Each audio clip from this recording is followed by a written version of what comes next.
પરમ પૂજ્ય પ્રમુખ સ્વામી મહારાજ એમણે જે વિચરણ કર્યું એમાં શરૂઆતના વર્ષો માટે જ પૂજ્ય ઈશ્વરચંદ સ્વામીની વાત આપણે કરી હતી કે એમણે કહ્યું કે સ્વામી બાપાએ એનો દેહ વાટી નાખ્યો, પણ એ બધા સખત વિચરણમાં જેમણે સૌથી વધારે સહકાર આપ્યો હોય એવા પૂજ્ય દેવચરણ સ્વામી અત્યારે અહીંયા બેઠા છે. એ શરૂઆતના વિચરણમાં તો એટલી મુશ્કેલીઓ હતી, આપણે આમ કલ્પના ના થાય. એમાં પરમ પૂજ્ય સ્વામીશ્રીની બધી સગવડ સાચવવી એટલું જ નહીં, પણ સ્વામી જમવા બેસે સામે હરિભક્તો જમવા બેઠા હોય, બધાનું સાચવવા. જો હરિભક્તોનું થોડું ઘણું આગું પાછું થાય તો સ્વામીનો સીધો પુણ્ય પ્રકોપ પ્રગટે. એક રસ આવેલો નવો તાજો, ઈશ્વરભાઈ મસાલા દેવસ્વામી ઈશ્વરભાઈ મસાલા રસ લાવ્યા હતા ગોંડલ. દેવચરણ સ્વામીએ કહ્યું કે બાપાને નહીં ફાવે, તમે થોડો વધારે લાવો, પણ એ તો અમુક જ કેરી લાવ્યા હતા અને એક વાટકો રસ હતો અને રસ બાપાના થાળમાં મૂક્યો ને હરિભક્તોમાં નહોતો. અને બાપાએ જે એમને ખખડાવ્યા, બાપાને બહુ વિશ્વાસ એમનો. આ બહુ અઘરું છે. સત્પુરુષનો વિશ્વાસ જીતવો ને એ તો બહુ મોટું કામ છે. પણ બાપાને વિશ્વાસ કે એમને ગમે કહીશ ને વાંધો નહીં આવે. મારા જેવાને કંઈ કહેવું હોય ને તો બાપા 50 વખત વિચાર કરે, લગભગ તો કહેતા જ નહીં હોય પણ વિચાર કરે. પણ દેવસ્વામી, પ્રગટ ભગત એ બધા એવા બાપા સાથે ટેવાયેલા, પણ બાપાએ એવું બોલ્યા એટલે બધાનું સાચવવાનું. હરિભક્તો લગભગ 100-200 સ્વામીની સામે બેઠા હોય, એનું સાચવવાનું, બાપાનું સાચવવાનું, પાછું ઠાકોરજીનું સાચવવાનું. અને એ વખતે અમે શરૂઆતના વર્ષોમાં સાધુ થયા પછી ઝાલાવાડમાં બધે ફર્યા હતા, તો બધું સંતોને જ રાંધવાનું. 200ની રસોઈ હોય કે 500ની. અને દેવસ્વામીને બધાને આપણે ત્યાં જોયા હતા, રેતી હોય, રેતી ઉનાળામાં, અને રેતીનું ઓલું બાર એના ઘરનું ફળિયું હોય, એમાં રેતી પાથરેલી હોય કે અહીંયા રસોઈ કરજો. પગ દાઝી જાય, રસોઈ કરતા જોડા પહેરાય નહીં, અને એવું દાઝી જાય. એમાં બધાનું બનાવવાનું, રોટલી શાક, અરે પૂરી શાક, આ છે તે છે. આવી કેટલીય મુશ્કેલી. અહીંયા ખેડા જિલ્લાના એક ગામમાં એક હરિભક્તને બધું ભણાવી દીધેલું કે આટલું આટલું બધું તૈયાર કરીને રસોઈ તૈયાર રાખજો. તો બધાએ બાપા કે હાલો આપણે જઈએ વહેલા. જનમંગલ સ્વામી આ પ્રસંગ કહે છે. તો બાપા કે આ બધા સેવકોએ કહ્યું, બાપા આપણે કીધું છે બધું રસોઈ બધું તૈયાર રાખવાના છે. તે 10:30-11 એલા ઘેર પહોંચ્યા કે હવે થાળ કરીએ. એ ભાઈ કે સ્વામી બધું તૈયાર છે, લાકડા ફાડીને તૈયાર રાખ્યા છે, પાણી તૈયાર રાખ્યું છે, રસોઈ બધી જ બાકી. બાપા હસવા માંડ્યા. પણ એ વખતે મુશ્કેલી જે બધી આ હસતા મોઢે આ બધા સેવકોએ સંભાળી. બહુ જ અદ્ભુત સેવા કરી યોગીજી મહારાજના વખતથી. એટલે કે 62ની સાલમાં યોગીજી મહારાજે એમને બાપા સાથે સેવામાં મૂક્યા. 82 સુધી સખત જે ભીડાવાળા જે વર્ષો હતા ને બધામાં પૂજ્ય દેવચરણ સ્વામી જ હતા. અને એટલો બધો ભીડો બાપા અરે વેઠ્યો. પછી બાપાએ આજ્ઞા કરી કે હવે ભાદરામાં રહો. એટલે ભાદરાના કોઠારી તરીકે વર્ષો સુધી સેવા બજાવી.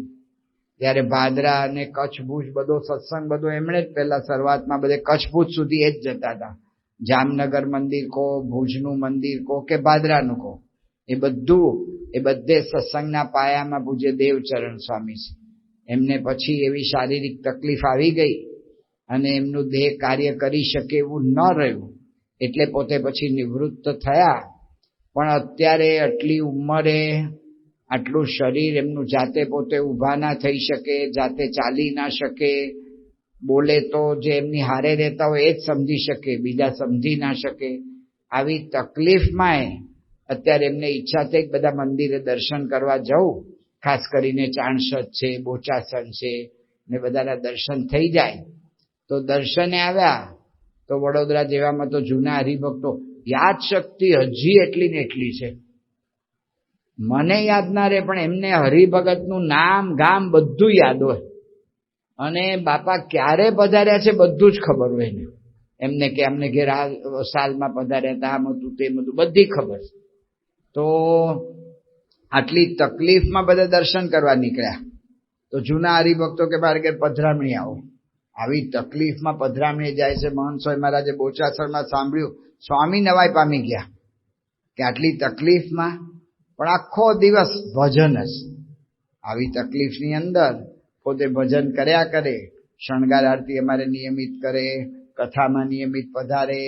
પાછા એમને એક સરખું બેસી ના રહેવાય બહુ, એટલે આડા પડી જવું પડે. તો આડા પડીને પણ સભામાં આડા પડી જાય પણ ભજન કરે. નવરા બેઠા હોય તો જીવન ચરિત્ર જાતે વાંચે, ચોપડી પોતે જાતે રાખે હારે અને વાંચે. એટલે આવા સ્વામીના બહુ જ સેવા કરેલા એવા રાજીપાવાળા સંત એ આપણે અહીંયા પધાર્યા છે. આપણને એના દર્શન થયા એ જ આપણા માટે મોટું ભાગ્ય છે. કારણ કે આ બધા પાયાના બધા કહેવાય, આ બધા પાયાના પુરુષો કહેવાય. તો એવા પુરુષના આપણને એવા સંતના દર્શન આપણને થાય છે એ આપણા માટે મોટું ભાગ્ય છે. આપણે તો બાપા આગળ પ્રાર્થના જ કરવાની કે એમણે જેવી સેવા કરી એવું આપણે કરી શકીએ અને બાપાનો રાજીપો લઈ શકીએ. શ્રીમદ સદ્ગુણશાલિનમ ચિદચિદે વ્યાપ્તમ ચ દિવ્યાકૃતિમ જીવે સાક્ષરમુક્તકોટિસુખદમ નૈકાવતારાધિપમ જ્ઞેયં શ્રીપુરુષોત્તમં મુનિવરૈ વેદાદિકીર્ત્યં વિભું તમ મૂલાક્ષરયુક્તમેવ સહજા નંદં ચ વંદે સદા. શ્રી સ્વામિનારાયણ ભગવાનની જય. અક્ષર પુરુષોત્તમ મહારાજની જય. ગુણાતીતાનંદ સ્વામી મહારાજની જય. ભગતજી મહારાજની જય. શાસ્ત્રીજી મહારાજની જય. યોગીજી મહારાજની જય. પ્રમુખ સ્વામી મહારાજની જય. મહંત સ્વામી મહારાજની જય. સુરત અક્ષરધામ મહોત્સવની જય. કાર્યકર સુવર્ણ મહોત્સવની જય. પરિવારમાં પવિત્રતા એનો અર્થ પૂજ્ય અક્ષરનયન સ્વામી આપણને સંભળાવ્યો કે પવિત્ર કરવું છે પરિવાર, પણ એની અંદર આવા બધા દૂષણો પેસી જાય છે. તો એના માટે શું કરવું? તો સ્વામીશ્રીએ આપણને ઉપાય સૂચવ્યો છે. એકબીજાને સમજવાની કોશિશ કરે. અત્યાર સુધી આપણે કથામાં સમજ્યા કે એક પોતાને સમજે તો ઘણા પ્રશ્નોનો ઉકેલ આવી જાય.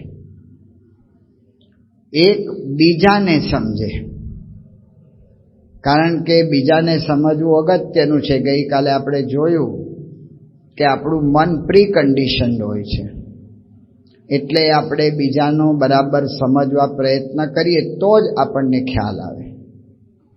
મોડર્ન સાયકોલોજી કહે છે કે સમજવા માટે સાંભળવું પડે.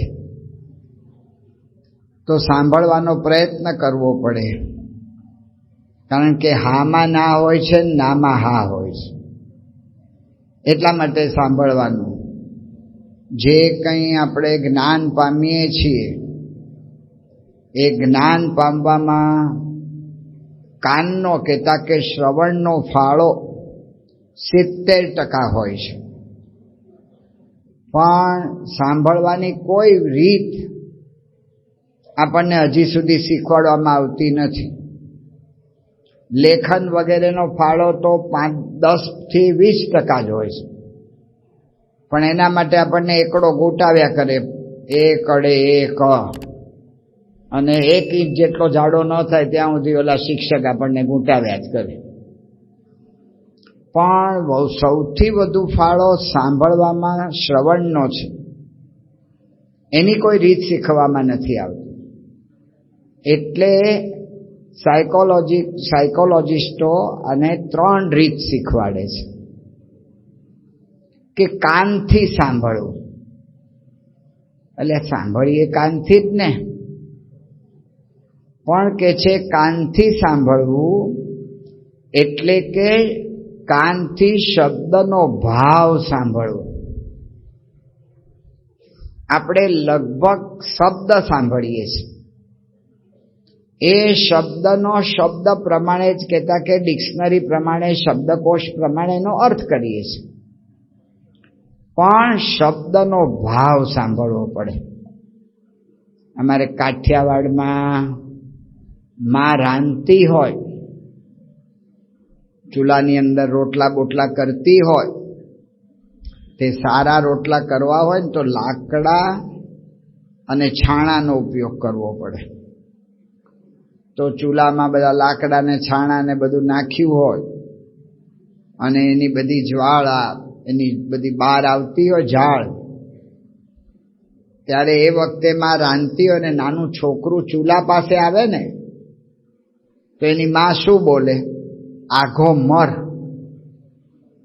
હવે જો ડિક્શનરી પ્રમાણે આનો અર્થ કરીએ છીએ, આઘો એટલે દૂર, મર એટલે મરી જા, દૂર જઈને મરી જા.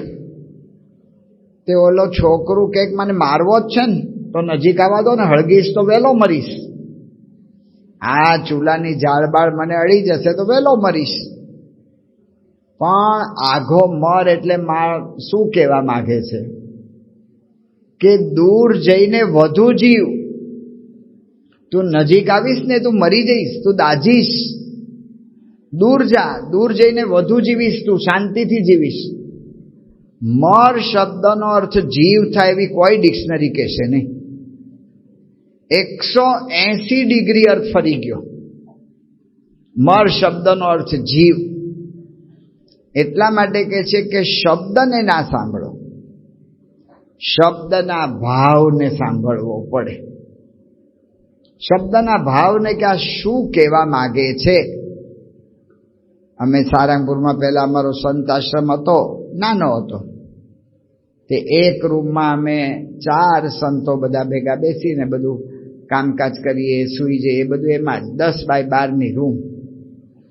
હું હોઉં, અક્ષરચરણ સ્વામી હોય, સંતપ્રિય સ્વામી તમારા નડિયાદના કોઠારી થઈ ગયા, ધામમાં જતા રહ્યા, તો સંતપ્રિય સ્વામી હોય, શ્રીજી પ્રકાશ સ્વામી, અમે 4 વ્યક્તિ હોય અને રૂમમાં અમે લોકો ત્યાં આ બધું કરતા હોઈએ કામકાજ.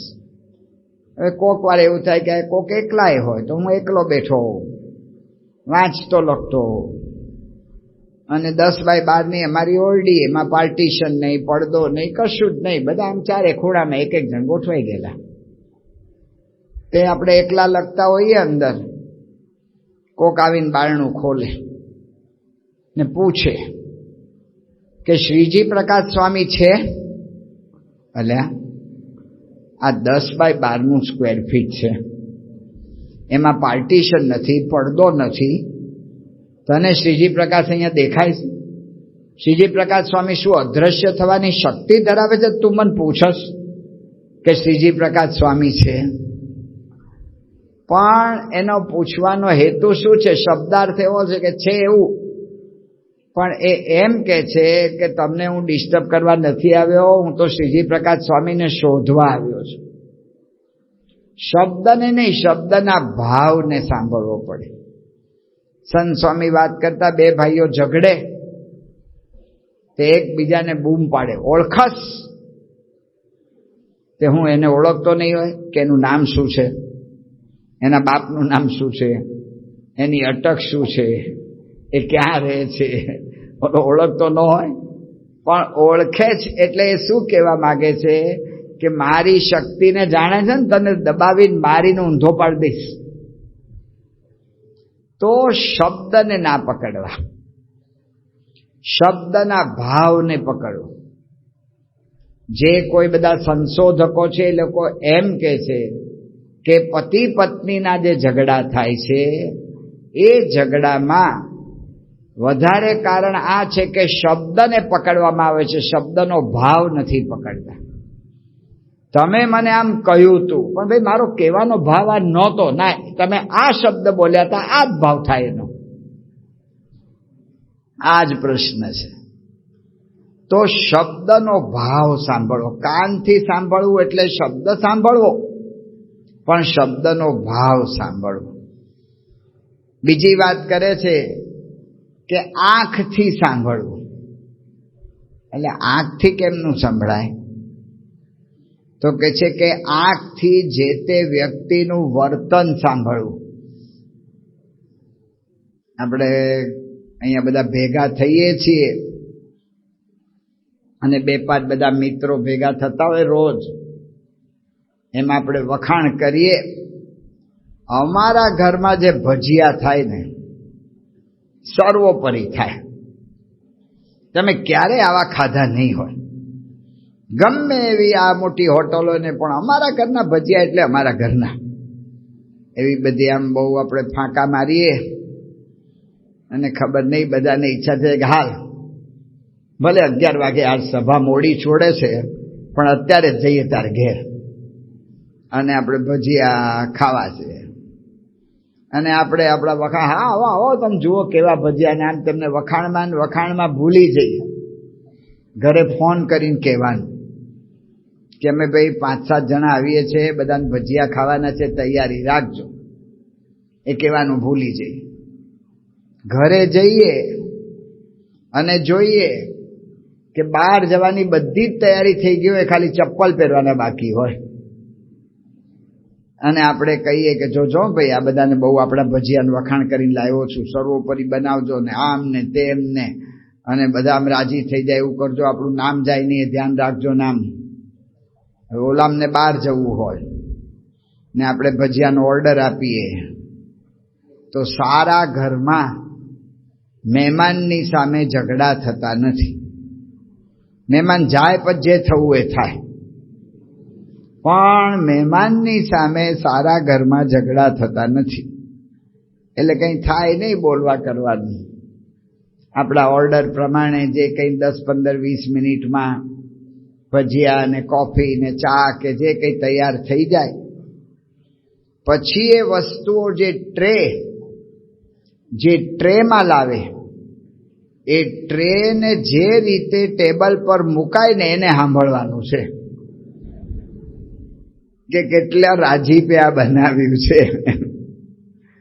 તો વ્યક્તિનું વર્તન સાંભળવાનું આંખથી. આંખથી વર્તન સાંભળો. ઉત્તરાયણનો દિવસ હોય ને આગલા દિવસે આપણે છોકરાને બોલાવીએ, જો બેટા આટલું કામ છે, આવતીકાલે 4 વાગ્યા પહેલા, સાંજના 4 વાગ્યા પહેલા પૂરું કરી દેજે.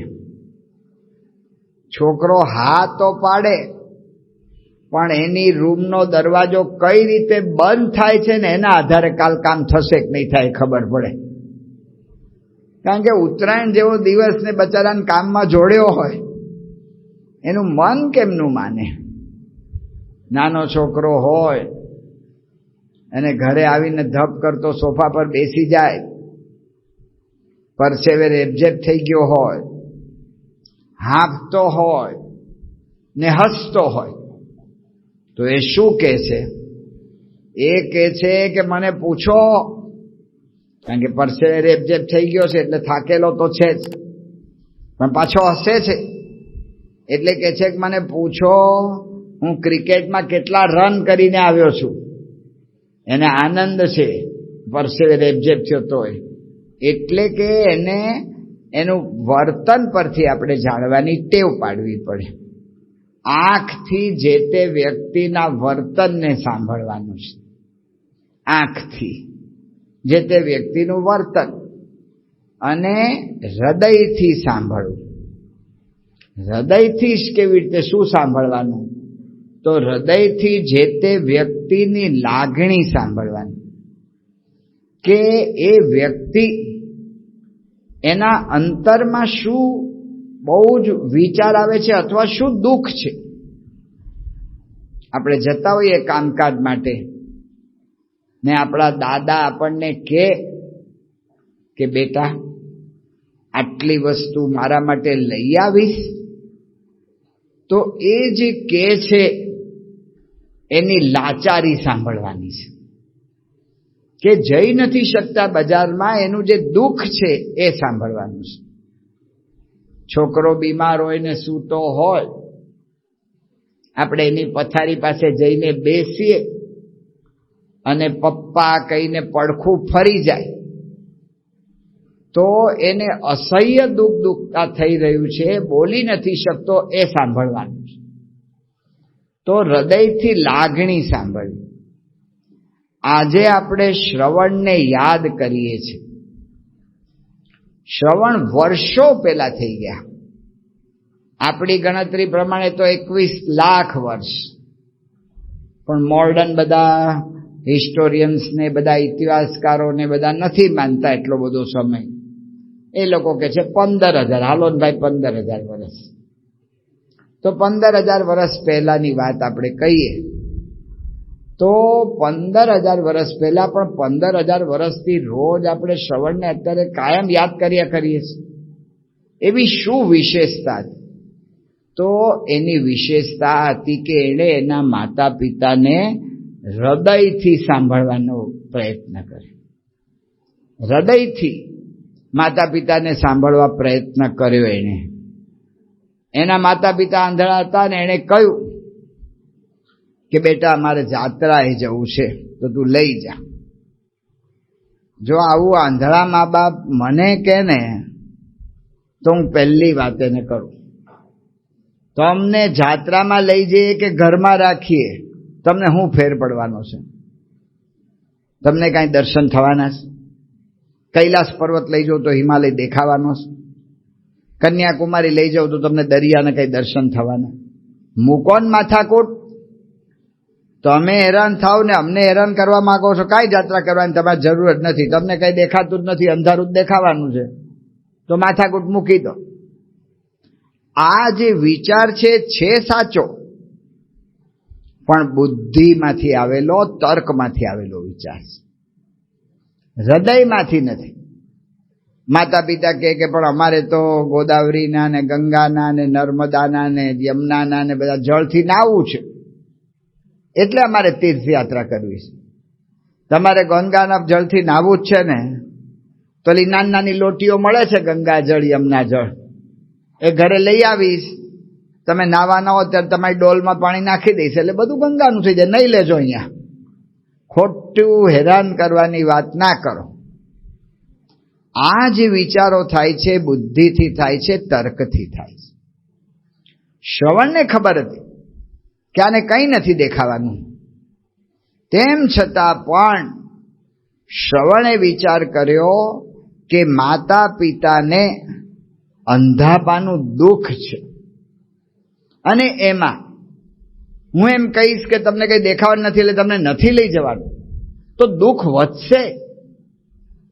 ભલે એમને દર્શન નહીં થાય, ભલે એમને વિશેષ કોઈ લાભ નહીં થાય, પણ સંતોષ થશે ને, એ મુખ્ય છે. ભગવાન રામચંદ્રજીએ રામાયણમાં કહ્યું, તનય માતુ પિતુ તોષ નિહારા, દુર્લભ જનની સકલ સંસારા. માતા પિતાને સંતોષ આપે એવો પુત્ર આ દુનિયામાં દુર્લભ છે. શ્રવણે એના માતા પિતાને સંતોષ, એના હૃદયને આનંદ કરવાનો વિચાર કર્યો, એની લાગણી સમજવાનો પ્રયત્ન કર્યો. એટલા માટે આજે પણ આપણે શ્રવણને યાદ કરીએ છીએ. એટલા માટે બધા કહે છે કે બીજું બધું ભૂલો ભલે, મા બાપને ભૂલશો નહીં, અગણિત છે ઉપકાર એના, એ કદી વિસરશો નહીં. જ્યારે વડીલોને સાંભળવાના છે ત્યારે હૃદયથી સાંભળવા પડે. એના અગણિત ઉપકાર છે મારા પર. હવે મારી પાસે જે માંગણી મૂકે છે એ ભલે મારી બુદ્ધિમાં બેસે એવી નથી, તેમ છતાં પણ એને પ્રસન્ન કરવા એ મારી ફરજ છે.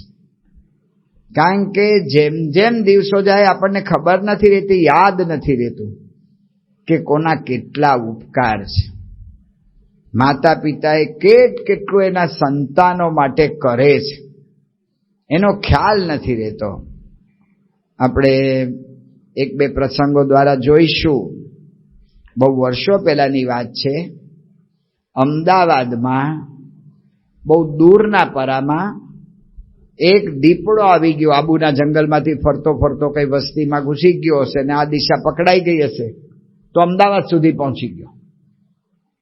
અને એ દીપડો એક ઘરમાં ઘૂસ્યો. એ ઘરમાં ઘૂસ્યો અને ઘરની અંદર પારણાની અંદર એક નાનકડું બાળક સૂતું હતું. એને મોંમાં લીધું. એની માં કામ કરતી હતી ઘરમાં અને એને જોયું કે દીપડાએ મારા બાળકને મોઢામાં લીધું. એની માં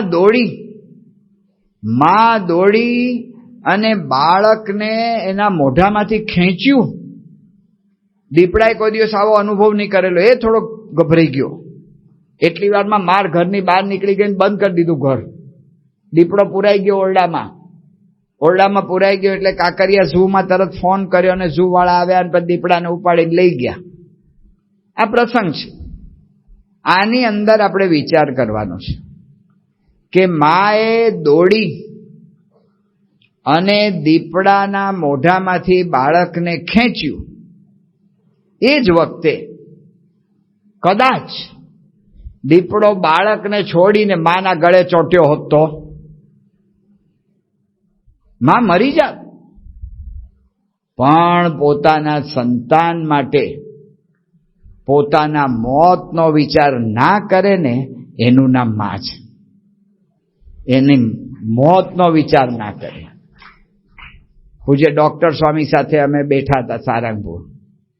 મીટિંગ જેવું, આમ ગોષ્ઠી જેવું ચાલતું હતું. એક ભાઈ આવ્યા અને કહ્યું કે સ્વામી મારે અર્જન્ટ કામ છે. તો મેં કહ્યું કે વાંધો નહીં સ્વામી, આપણે પછી બેસીશું, એમને બેસવા દો. એટલે અમે ઊભા થતા હતા. એ ભાઈએ મને કહ્યું કે ના ના સ્વામી તમે લોકો બેસો, સંતો બેસે એમાં મને વાંધો નથી. પછી એ ભાઈએ વાત કરી કે સ્વામી તમને હું તાત્કાલિક મળવા આવ્યો છું, એનું કારણ શું છે કે મારો 19 વર્ષનો છોકરો એ એક 17 વર્ષની છોકરીને લઈને ભાગી ગયો. બે ભાગી ગયા અને બે પકડાઈ ગયા. પાછા લઈ આવ્યા, સમજાવ્યા. છોકરો મારે ઘેર છે, છોકરી એને ઘેર છે. પણ હવે પ્રશ્ન જે થયો છે એમાં આપની સહાયની મારે જરૂર છે. એટલે હું કહેવા આવ્યો છું કે એ છોકરીનો બાપ એ મારા છોકરા ઉપર બળાત્કારનો કેસ મૂકવા તૈયાર થયો છે. જો બળાત્કારનો કેસ છોકરા પર મૂકશે તો આ છોકરાની ઉંમર અત્યારે 19 વર્ષ છે, સીધી એને જેલ થશે. એમાં 7 વર્ષે થાય, 10 થાય, 15 થાય. આ છોકરાનું જીવન ખલાસ થઈ જશે. એટલે હું તમને વિનંતી કરવા આવ્યો છું કે જે ભાઈ આ કેસ મૂકવા માંગે છે એ ભાઈને આપના પ્રત્યે બહુ ભાવ છે એવી મને ખબર પડી છે. તો આપ એને કહો કે મારા છોકરા પર આવો કેસ ના મૂકે. એ ભાઈ જો કહે તો હું અમારા શહેરની 3 સ્કૂલનો માલિક છું. મારી 4 થી 6 જેટલી દુકાનો છે. એ બધું હું છોડીને બીજા શહેરમાં રહેવા જતો રહીશ. પણ મારા છોકરાને તમે ગમે એમ કરીને બચાવી લો. જો આ વિચાર કરીએ ને તો ખબર પડે કે છોકરો નાલાયક છે, આ ધંધા કરવા ભણવા જાય છે, તે જે તેને લઈને ભાગવાનું, આવા ધંધા કરવાના. આવો માણસ છે. છોકરામાં જરાય શુભ સંસ્કારો નથી, એનું આચરણ જરાય સારું નથી, લોકમાં એના મા બાપની લાજ લે એવું આચરણ છે.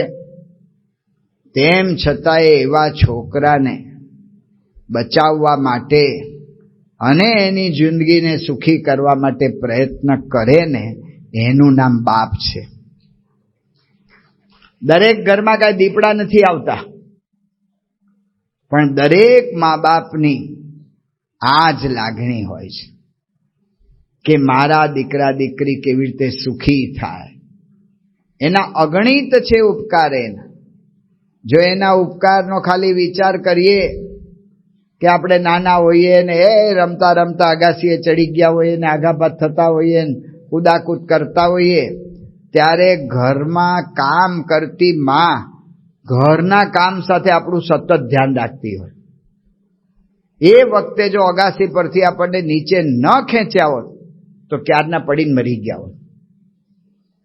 રસ્તા પર ચાલતા જઈએ ને કૂદવા માંડીએ ને આમ તેમ કરીને જો બાપે હાથ ન પકડી રાખ્યો હોત તો એક્સિડન્ટમાં મરી ગયા હોત. આવા તો અગણિત ઉપકાર. ને એના કરતા મોટામાં મોટું અત્યારના જમાના પ્રમાણે વિચાર કરીએ તો બાળક ગર્ભમાં હોય ત્યારે ભલે ગેરકાયદેસર છે, તેમ છતાંય ગર્ભ પરીક્ષણ થઈ શકે છે ને થાય છે.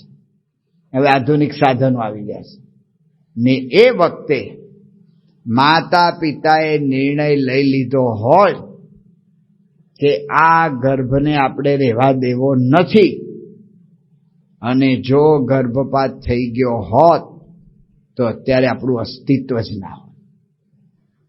અગણિત છે ઉપકાર એના, એ કદી વિસરશો નહીં. એટલા માટે એના ઉપકાર ક્યારેય ભૂલવા ના જોઈએ. જ્યારે શ્રી કૃષ્ણ ભગવાન કંસના મંચની અંદર આવ્યા અને મલ્લો બધા મોકલ્યા કંસે, ચાણૂર ને મુષ્ટિક ને એવા બધા, અને એવા મલ્લો નાનકડા શ્રી કૃષ્ણ ભગવાનની ઉંમર 11 થી 12 વર્ષની, એવા નાના બાળકને આ બધા પહેલવાનો ખરેખરા એ મારી જ નાખે. પણ ભગવાનની અનંત શક્તિ, તો ભગવાને બેયનો મોક્ષ કર્યો. એટલું પૂરું ના કર્યું, ભગવાને જોયું કે આ બધા જ કાર્યોનો મુખ્ય પ્રેરણા સ્ત્રોત આ કંસ છે, જે બધાને હેરાન કરે છે. તો ભગવાન મલ્લના મંચમાંથી કૂદ્યા સીધા ઉપર. એ તો સ્ટેડિયમમાં ઉપર બેઠો હશે, તો ત્યાં ભગવાન કૂદ્યા અને ત્યાંથી કંસને પકડીને હેઠો નાખ્યો સ્ટેડિયમના ઓલા રમતના મેદાનમાં. અને ત્યાં નાખીને કંસની ઉપર ભગવાને જે પ્રહારો કર્યા, કંસના રામ રમી ગયા, કહેતા કે મરી ગયો કંસ. એ વખતે બધા યાદવો રાજી થઈ ગયા, ત્રાસમાંથી મુક્તિ. અને બધા એ વખતે જયનાદો કૃષ્ણ ભગવાનની બોલાવવા માંડ્યા. કેટલું મોટું આ પરાક્રમ વાળું કામ હતું ને લોકોને પ્રિય કામ હતું ને લોકોનો કેટલો સત્કાર મળતો હતો. એ વખતે ભગવાન શ્રી કૃષ્ણ એ ત્યાં ઊભા ના રહ્યા. એમનો સત્કાર ઝીલવા માટે કે જયનો પ્રતિભાવ આપવા માટે ભગવાન ઊભા જ ના રહ્યા. ભગવાન દોડ્યા. કંસે વસુદેવ અને દેવકીને પણ અહીંયા મંચ ઉપર આ મલ્લ યુદ્ધ જોવા બોલાવ્યા હતા. કંસને ઈચ્છા હતી કે એનો બાળક કેવી રીતે મરી જાય છે ને આ જુએ બે જણા, એટલે બોલાવ્યા હતા. ભગવાન સીધા દોડ્યા ને વસુદેવ દેવકીની આગળ પહોંચી ગયા. બેયના હાથમાં બેડી હતી. ભગવાને ચરણ સ્પર્શ કર્યો, વંદન કર્યા, નમન કર્યું અને ભગવાને કહ્યું કે હે પિતાજી, હે માતા, અમને માફ કરો, કારણ કે અમે નાના હતા એટલે તમારી સેવામાં અમે આવી નહોતા શક્યા ને તમને જેલમાંથી છોડાવી ન શક્યા. પણ તમારો જે ઉપકાર અમારા પર છે એની વાત ભગવાને કરી કે માતા પિતાનું ઋણ 100 વર્ષે પણ વાળી શકાતું નથી. આ માતા પિતાનો ભોગ છે.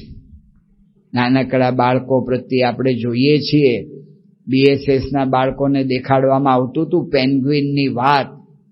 પેન્ગ્વિનનું બચ્ચું નાનું બરફમાં જન્મ્યું હોય, બરફની સખત વર્ષા થતી હોય, અને પેન્ગ્વિનને આગળ વધવાનું હોય, કારણ કે એ લોકો એ વખતે સિઝન વખતે આખું દેશ બદલે. પેન્ગ્વિનની આગળ ઉડવાની શક્તિ નથી એટલી બધી, એ ચાલતું ચાલતું જ જાય છે. તો પેન્ગ્વિન આમ ઊભું ઊભું ચાલતું એવું દેખાય આપણને. તો એના 2 પગ વચ્ચે એનું બાળક રાખે, અને 2 પગ વચ્ચે બાળક રાખી અને એને સાચવતા સાચવતા જાય. કેટલો ત્રાસ થાય, એ ત્રાસનો વિચાર ના કરે ને એ માતા પિતા છે. અગણિત છે ઉપકાર એના, એ કદી વિસરશો નહીં. એટલા માટે મહારાજે શિક્ષાપત્રીમાં લખ્યું, યાવત જીવમ ચ શુશ્રૂષા, 139મો શ્લોક, યાવત જીવમ ચ શુશ્રૂષા કાર્યા માતુ પિતુઃ ગુરો.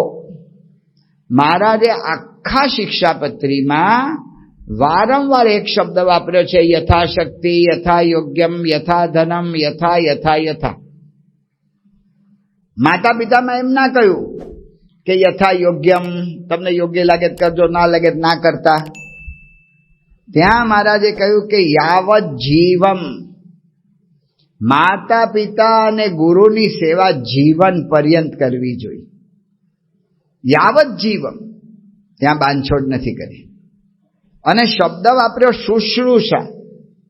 આપણે સાંભળવાની વાત કરી રહ્યા છીએ, કાનથી શબ્દનો ભાવ સાંભળવો, આંખથી વ્યક્તિનું વર્તન સાંભળવું, હૃદયથી વ્યક્તિની લાગણી સાંભળવી.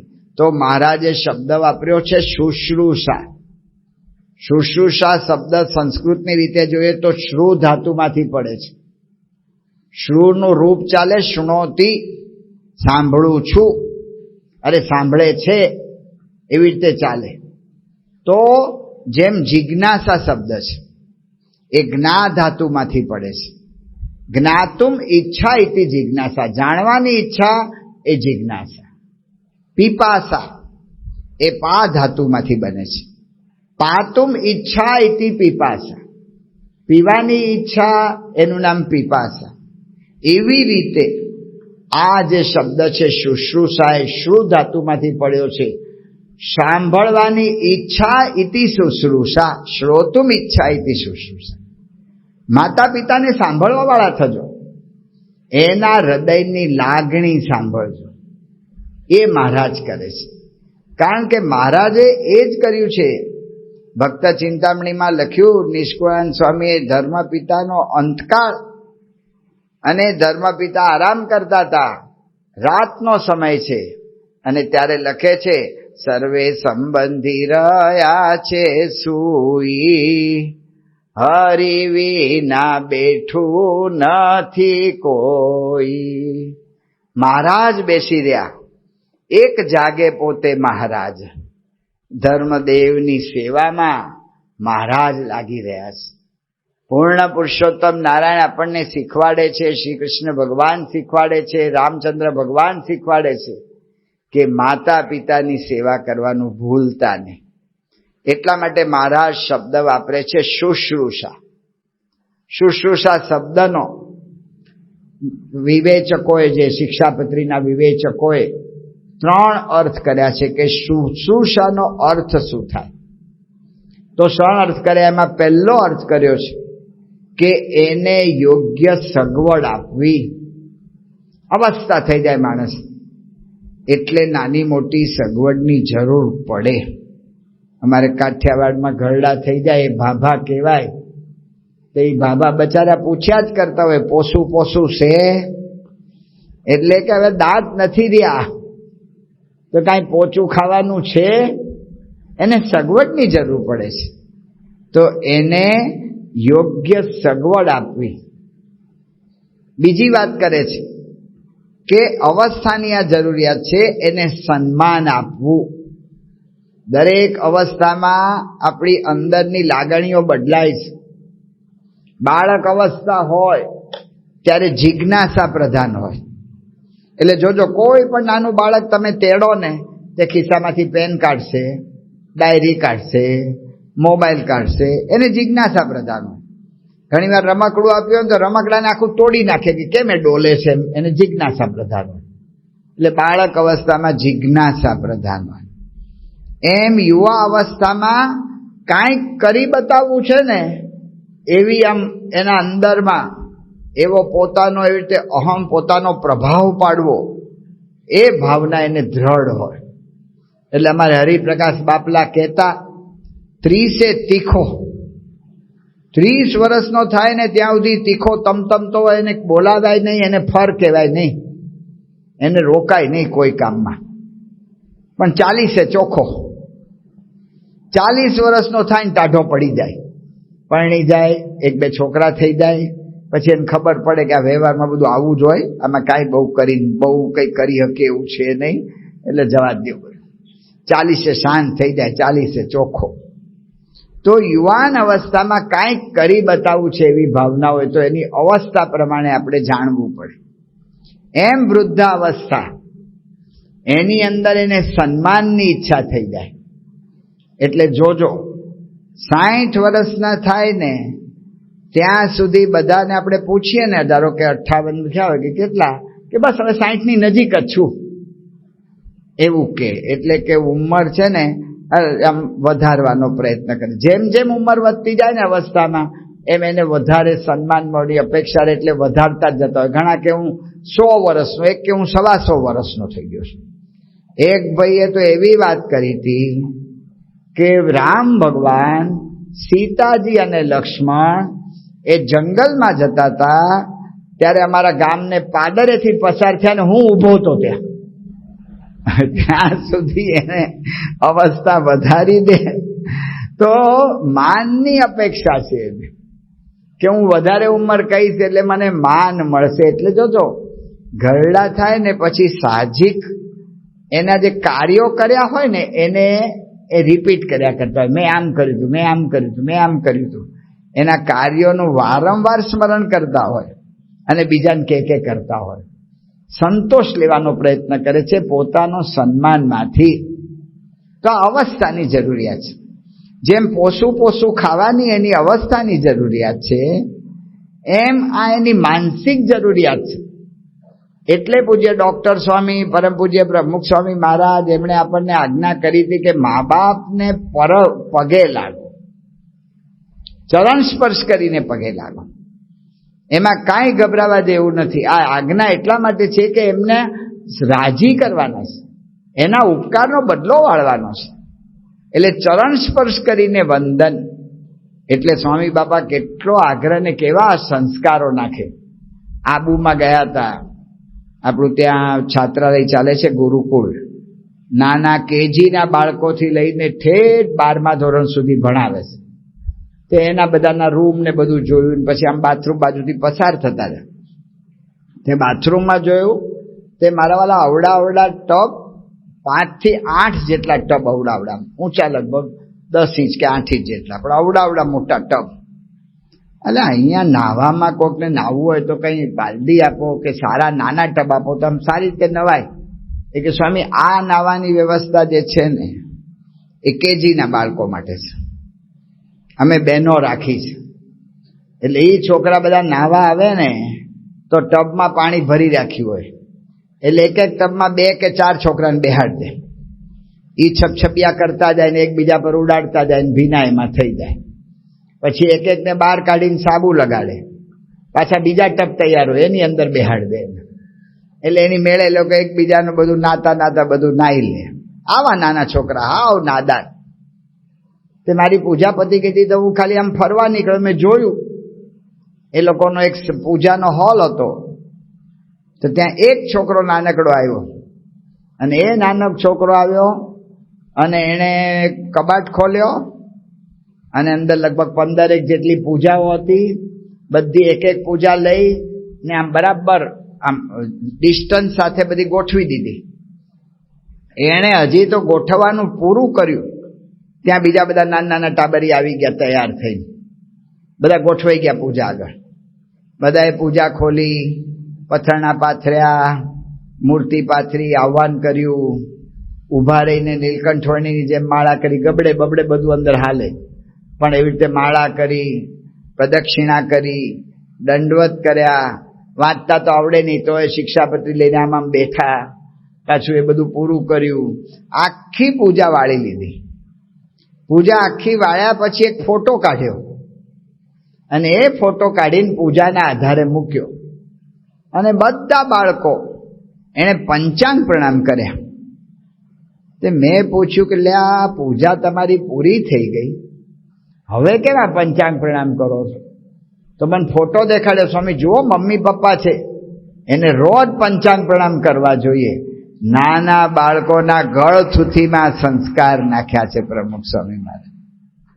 એટલે એને વંદન કરવા, એને સન્માન આપવું, આ બીજું શુશ્રૂષાનો અર્થ છે.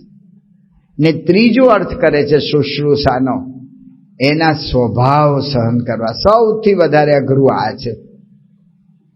અવસ્થા થઈ જાય ને એટલે બાળક જેવો જ થઈ જાય.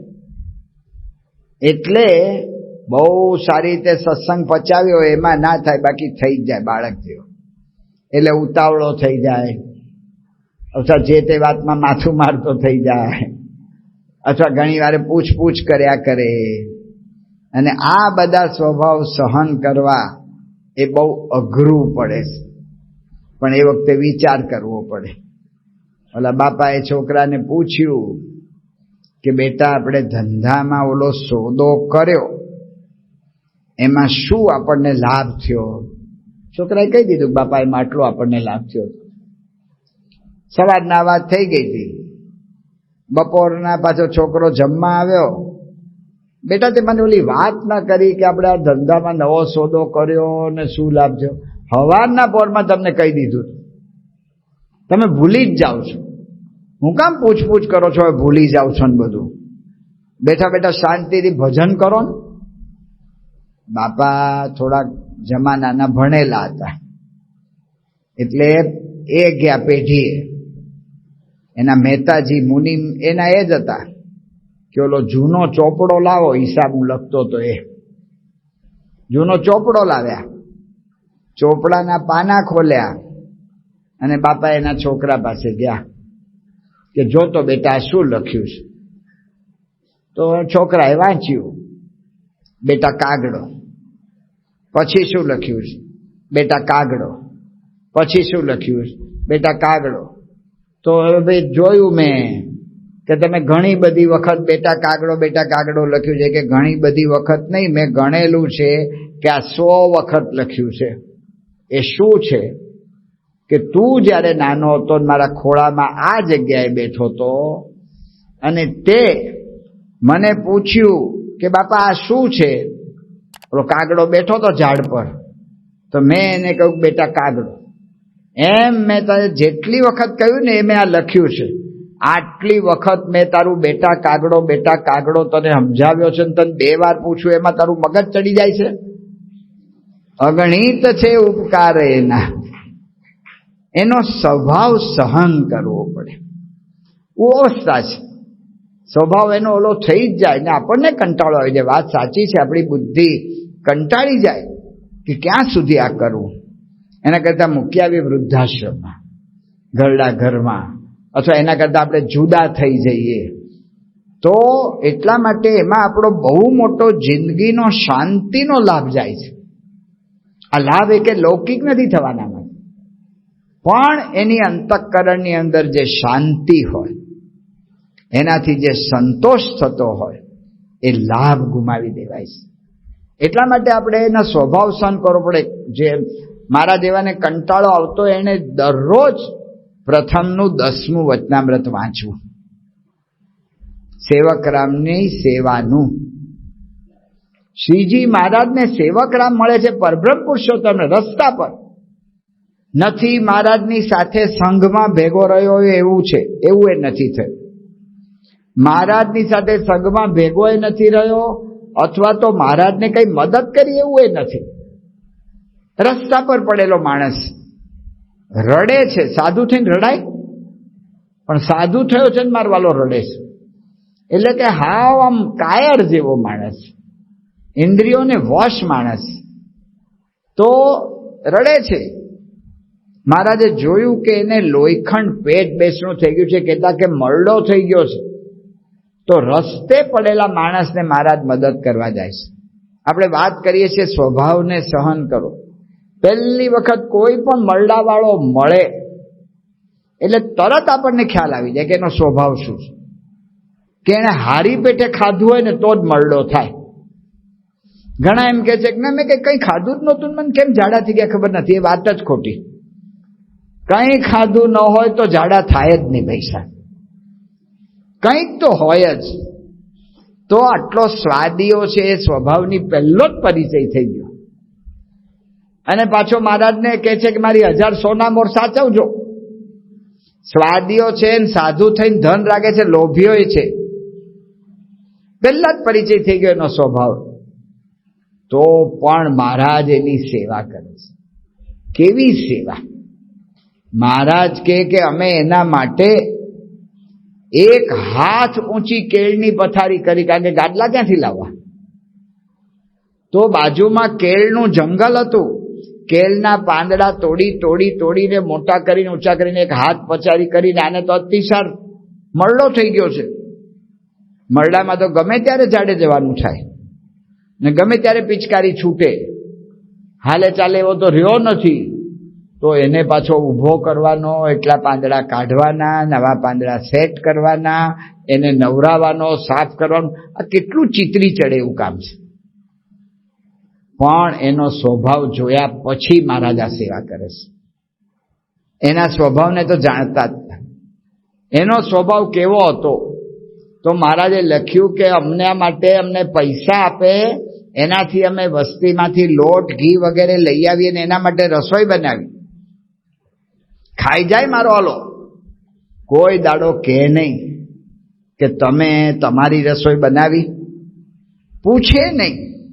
મહારાજ કે અમને ઘણી વખત ખાવા માટે અમે વસ્તીમાં ભિક્ષા માગવા જઈએ અને એમાંથી જે મળે એ ખાઈએ. અને એ વખતે કે છે કે મહારાજ કે ઘણી વખત નહોતું મળતું તો અમે ઉપવાસ પણ કરતા.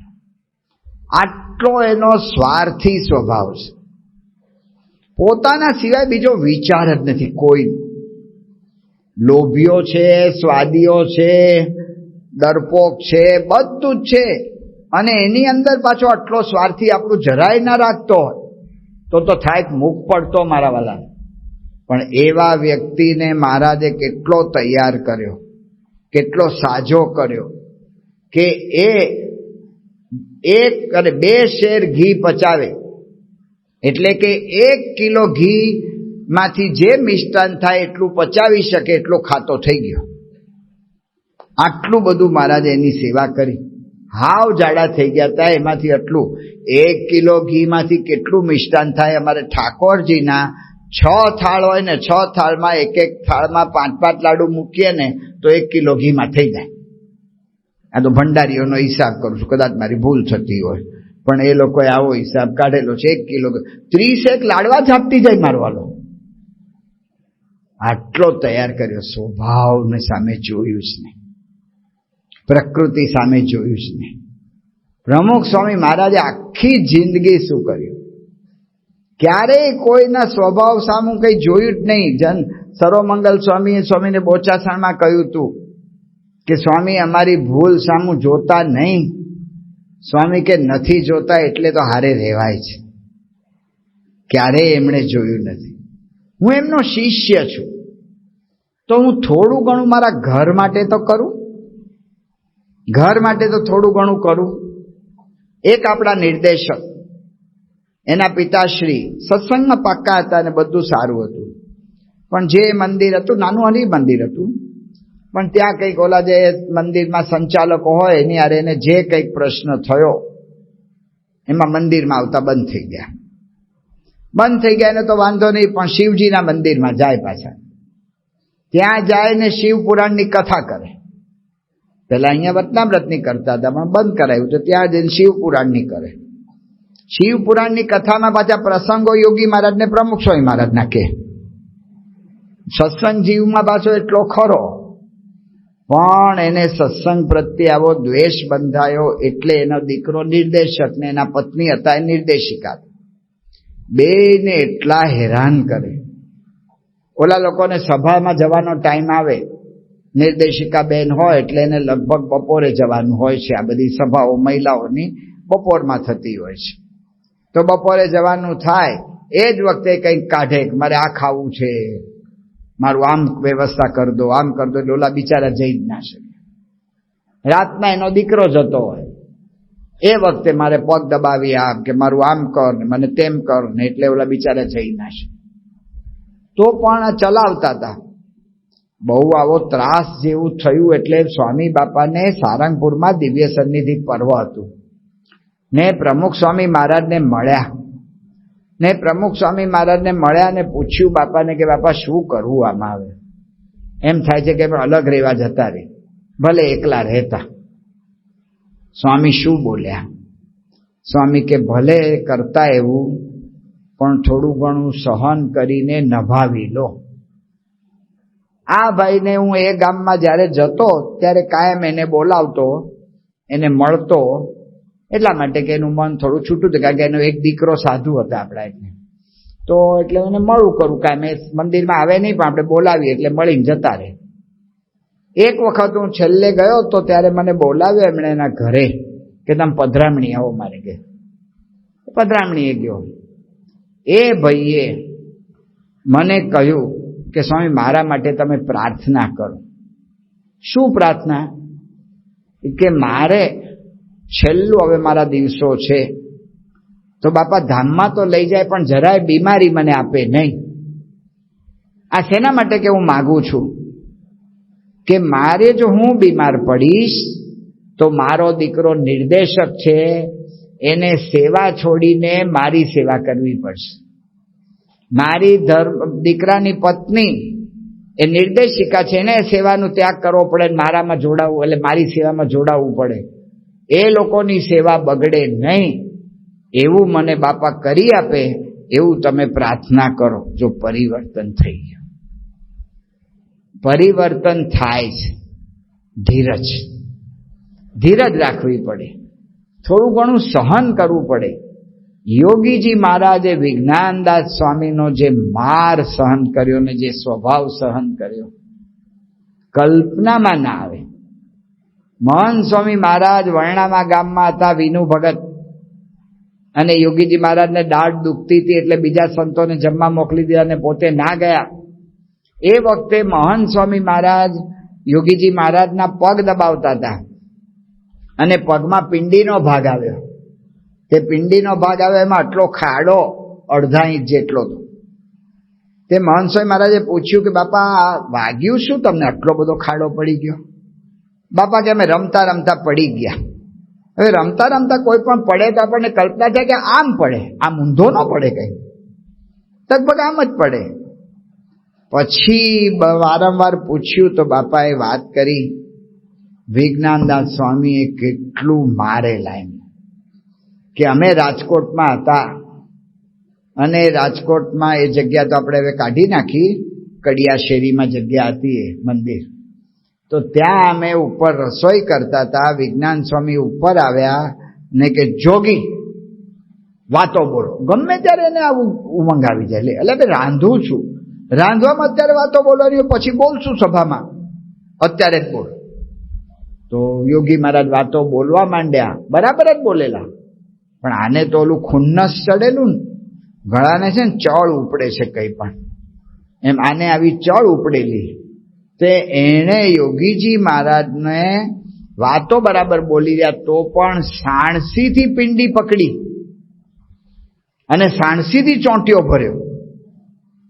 યોગી મહારાજ થોડી ક્ષણ તો મૂર્છાવશ થઈ ગયા અને માંસનો લોચો નીકળી ગયો બહાર, એ આ ખાડો.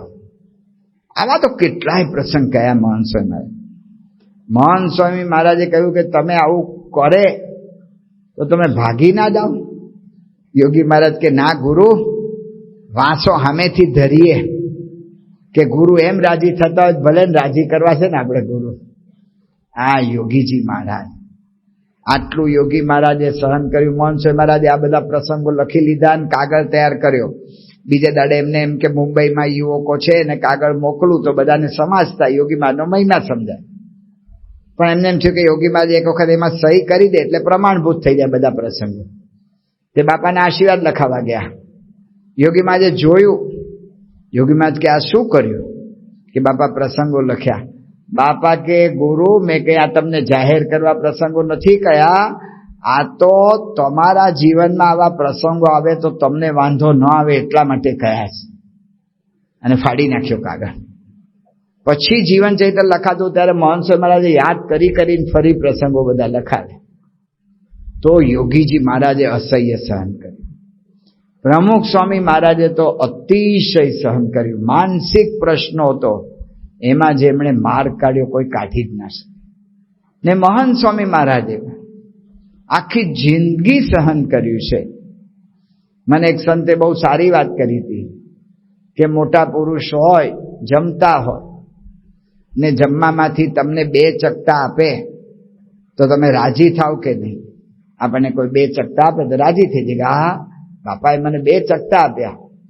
એમ યોગી મહારાજ કહો કે પ્રમુખ સ્વામી મહારાજ કહો કે મહંત સ્વામી મહારાજ, એમણે જિંદગીભર સહન કર્યું છે. એમાંથી થોડા ઘણા 2 ચકતા જેટલું આપણને સહન કરવા આપે તો એમાં રાજી થવું જોઈએ. અગણિત છે ઉપકાર એના, એ કદી વિસરશો નહીં. ને જો આપણે વિસરી જશું તો શું થશે? અમારે કાઠિયાવાડની અંદર ભાભા હોય, હવે ઘરડા થઈ ગયા હોય, બચારાને જોતું હોય કંઈક ને કંઈક, તે ઘરમાં અમારે અહીંયા તમારે ઊભા ઘર, અમારે આડા ઘર, ઓસરી હોય ને એના ખૂણે રસોડું હોય ને આડા ઘર હોય બધા.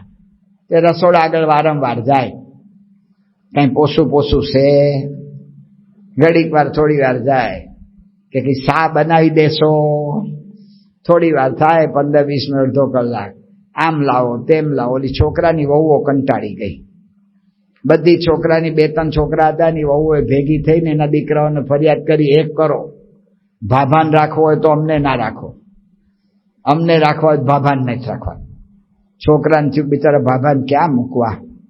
એ છોકરાએ વિચાર કર્યો કે અમારે ઘરમાં બહાર ઓલું હોય, આપણે થોડો વરંડો, વંડા જેવું, તે એની અંદર ફળિયાની અંદર એક બાજુ ઓલા વળી ભરાવી પતરા બતરા મૂકીને ઢાળિયું કરી આપ્યું. બાબાનો ખાટલો અને ઓશીકુન બધું તૈયાર કરીને મૂક્યું. બાબાને કહ્યું તમારે અહીં બેહી રહેવાનું. આ માટલી મૂકી દીધી પાણી માટે. પણ મારે કઈ જોઈતું હોય તો, પણ તમારે ત્યાં નહીં જવાનું, આ બધા કંટાળે છે તમારાથી, પણ મારે જોઈતું હોય તો શું કરવું? કે જો આ ઘંટ બાંધ્યો છે, તમારે ઘંટ વગાડો, જ્યારે જોઈતું હોય ત્યારે ઘંટ વગાડો, એટલે તમને કોઈ પણ આવીને કંઈ પણ આપી જશે. પણ તમે ત્યાં માથું પકવવા જતા નહીં રસોડા. સારું, હવે બાબાને કંઈક જુએ એટલે ઘંટ વગાડે. ઓલી વહુઓને જવાની શ્રદ્ધા જ નહોતી, એટલે નાના છોકરા બધા રમતા હોય ઘરના, જોતો બેટા દાદાને શું જોઈએ છે પૂછ્યા. હવે 15 મિનિટ થાય, અડધો કલાક થાય, 20 મિનિટ થાય, બાબા ઘંટ વગાડે. છોકરા મારા વાલાને થયું કે ખરેખર દાવ લેવાનો વખત આવે ત્યારે જ ભાભો ઘંટ વગાડે છે, કે ભાભાનું કંઈક અરખું કરવું પડે આપણે. એ છોકરા બધા તૈયાર થઈ ગયા, હોશિયારો છોકરા. તે 5-10 છોકરા બધા ભેગા થઈ ગયા, અને ભેગા થઈ અને ટેબલ પર ખુરશી એવું કંઈક મૂકી અને ઓલા ભાભાને વાતચીતમાં આમ રાખ્યા 2-5 જણાએ, ને 2 જણાએ ઉપરથી ઘંટ ઉતારી લીધો. હવે મૂકવો ક્યાં? કે ભાભો પાછો જોઈ જશે, પાછો બાંધશે. એટલે એ લોકોએ વિચાર કર્યો કબાટમાં મૂકી દે, તિજોરીમાં. તે તિજોરીમાં ઘંટ મૂકી દીધો. એના છોકરા બધા એ દિવસે કંઈક સોદો બોદો કરીને આવ્યા હતા, એટલે પૈસા કમાઈને આવ્યા હતા. એટલે પૈસા કમાવા માટે કબાટ ખોલ્યો, અને પૈસા મૂકવા માટે કબાટ ખોલ્યો. કબાટમાં ઘંટ જોયો. એટલે અહીંયા કોણે આ ઘંટ મૂક્યો? છોકરા કે મેં. કેમ અહીં મૂક્યો છે? કે તમે ઘરડા થશો ત્યાં નહીં જોઈએ, એટલા માટે અત્યારથી આ તૈયારી કરીએ છીએ. જેવું આપણે કરશું ને એવું જ આપણને મળશે. એટલે મા બાપને ભૂલશો ને, એને કાયમ આપણે લાગણીથી સાંભળવા પડે. તો આ મોડર્ન સાયકોલોજી આપણને કહે છે કે આ રીતે સાંભળશો તો સમજી શકશો. પ્રમુખ સ્વામી મહારાજ એમણે તો આખી જિંદગી જ બધાને સમજવાનું કામ કર્યું છે અને સાંભળવાનું કામ કર્યું છે. આપણે જોઈતા જ આપણને અનુભવ છે, જ્યારે જ્યારે કોઈ પણ હરિભગત વ્યક્તિગત દર્શનમાં સ્વામીને મળવા આવે તો જો સ્વામીના દર્શન આપણે કરીએ તો આપણને ખ્યાલ, સ્વામી થોડા નીચા નમી જાય, કાન આપે જે તે વ્યક્તિને, એને સાંભળે એની વાત. તો આખી જિંદગી પર એમણે સાંભળ્યા છે. એમણે એમના અનુભવ પરથી એક અદ્ભુત વિશેષ વાત આપણને શીખવાડી કે જે તે વ્યક્તિની પ્રકૃતિ ઓળખી રાખવી. આ વાત પ્રમુખ સ્વામી મહારાજે શીખવાડી કે જે વ્યક્તિ સાથે આપણે કામ કરવાનું હોય એની પ્રકૃતિ કઈ છે જોઈ રાખવાની. રામાયણના આધારે થોડુંક જોવા પ્રયત્ન કરીશું. વૃષરાજ વાંદરો હતો ને વૃષરાજ વાંદરાએ કિષ્કિંધા નગરી કરી. એના 2 દીકરા, વાલી અને સુગ્રીવ. વાલી બહુ બળવાન હતો, રાવણને પણ હંફાવ્યો હતો. વાલી રાવણને એના બગલમાં દબાવીને ફર્યો હતો, એવો વાલી હતો. હવે એમાં એવું થયું કે મયદાનવનો દીકરો હતો દુંદુભી, એ રાક્ષસ. એને લડવાનો ઉમંગ આવી ગયો. ઘણાને છે ને આવું લડવું કરવું બધું એની બહુ આમ અંદરથી એને ચળ ઉપડતી હોય.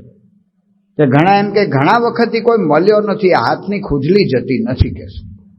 કે જોજો મુંબઈમાં ને અહીંયા એ મોટું શહેર છે ને, તે શહેરમાં કોઈક રસ્તામાં 2 જણના ઝઘડા થાય ને, તો જેના ઝઘડા થાય ને ઓલા બીજાને ધોલ ધપાટ કરતો હોય, એમાં બધા ટોળું ભેગું થઈ જાય. તો આવા જેને ચળ ઉપડતી હોય ને એ મારા વાલા શું કરે, ટોળામાં વચ્ચે ઘૂસી જાય, ઓલાને 2-5 લાફા મારીને ટોળામાં બહાર નીકળીને હાલતા થઈ જાય ને કામમાં, કે બસ આપણા હાથની ચળ ઉતારી દીધી. કે છે ત્યાં દુંદુભી એવો હતો કે દુંદુભી સમુદ્રની હારે ગયો. સમુદ્રને કે અમારી હારે લડો.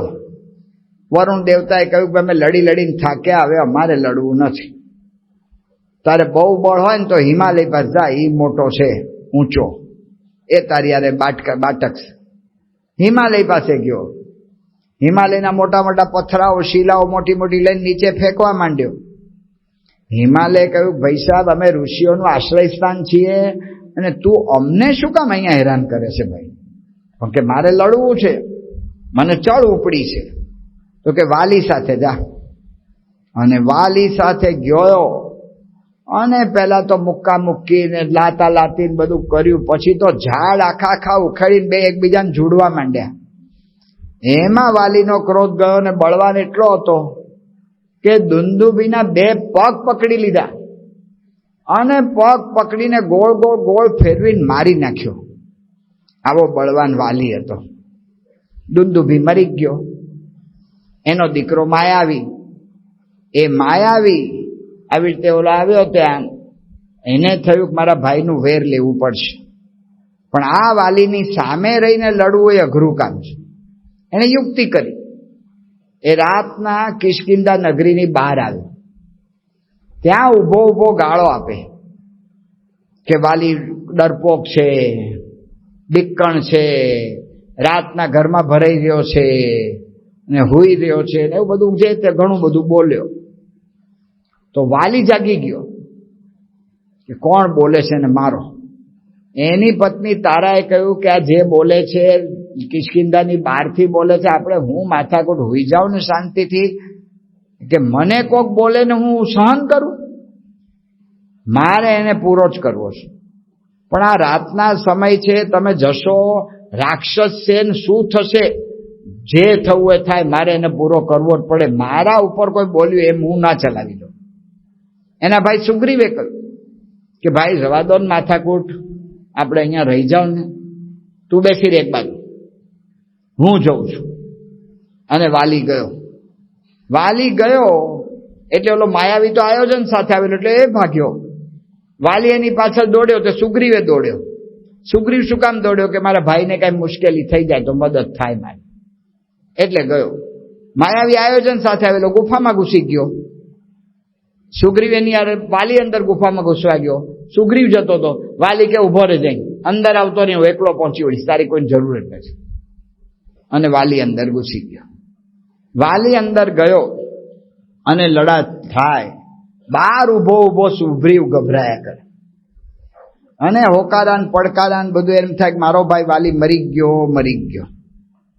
એમાં ભગવાનનું કરવું તે લોહીનો રેલો બહાર નીકળ્યો, એને પ્રતીતિ આવી ગઈ કે મરી જ ગયો મારો ભાઈ વાલી. હવે જો માયાવી બહાર આવશે તો એની સામે અમે કોઈ વાંદરા લડી શકશું નહીં.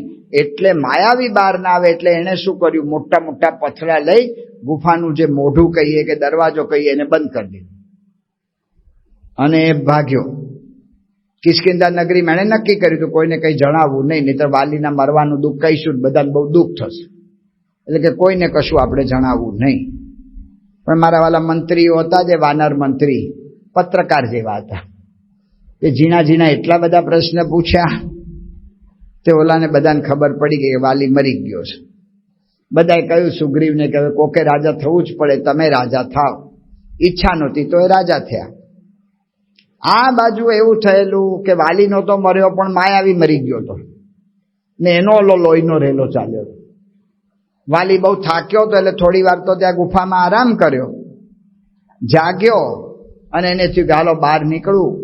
મારો ભાઈ સુગ્રીવે રાહ જોતો હશે પણ બહાર નીકળવાનો રસ્તો જ દેખાય નહીં. થોડો ઘણો પ્રકાશ દેખાતો હોય ને તોય આપણે માર કાઢી શકીએ, આમાં તો દેખાય જ નહીં. હવે શું કરવું?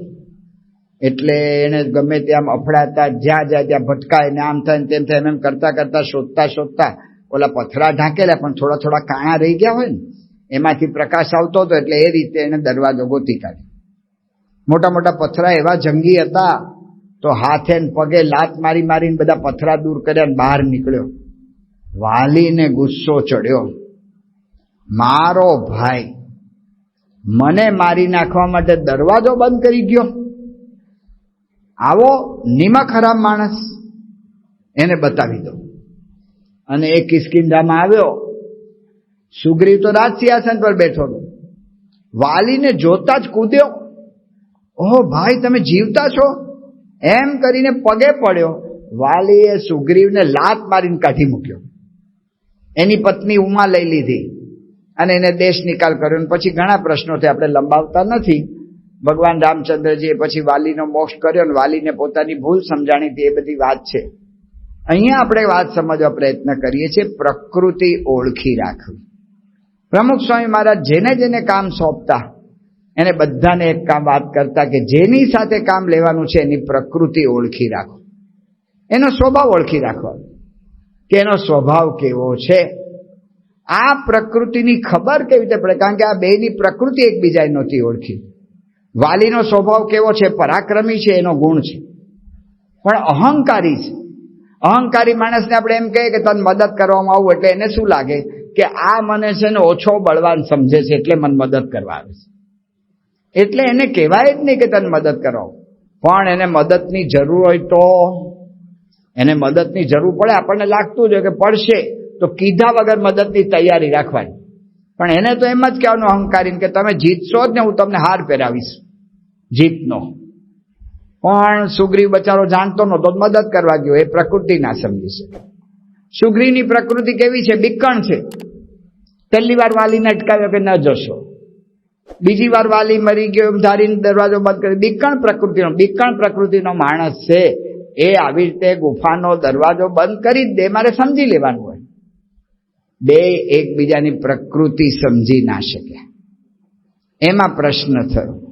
એટલે મહારાજ કહે છે કે વ્યક્તિને ઓળખવા હોય કે એને સમજવા હોય, જે સ્વામી બાપાએ કહ્યું કે એકબીજાને સમજવાની કોશિશ કરે, તો મહારાજે કાર્યાણીના ત્રીજા વ્રતમાં કહ્યું કે માણસની પ્રકૃતિ ઉપર, શરીરની ઉપરની પ્રકૃતિથી કોઈની પરીક્ષા ન થાય, નિશ્ચય ન થાય. પરીક્ષા તો ભેળા રહ્યા થાય છે. મૂળ પ્રકૃતિ તો ભેગા રહીએ ને તો ખબર પડે. તો કેવી રીતે ખબર પડે? તો એમાં કરવાનું શું?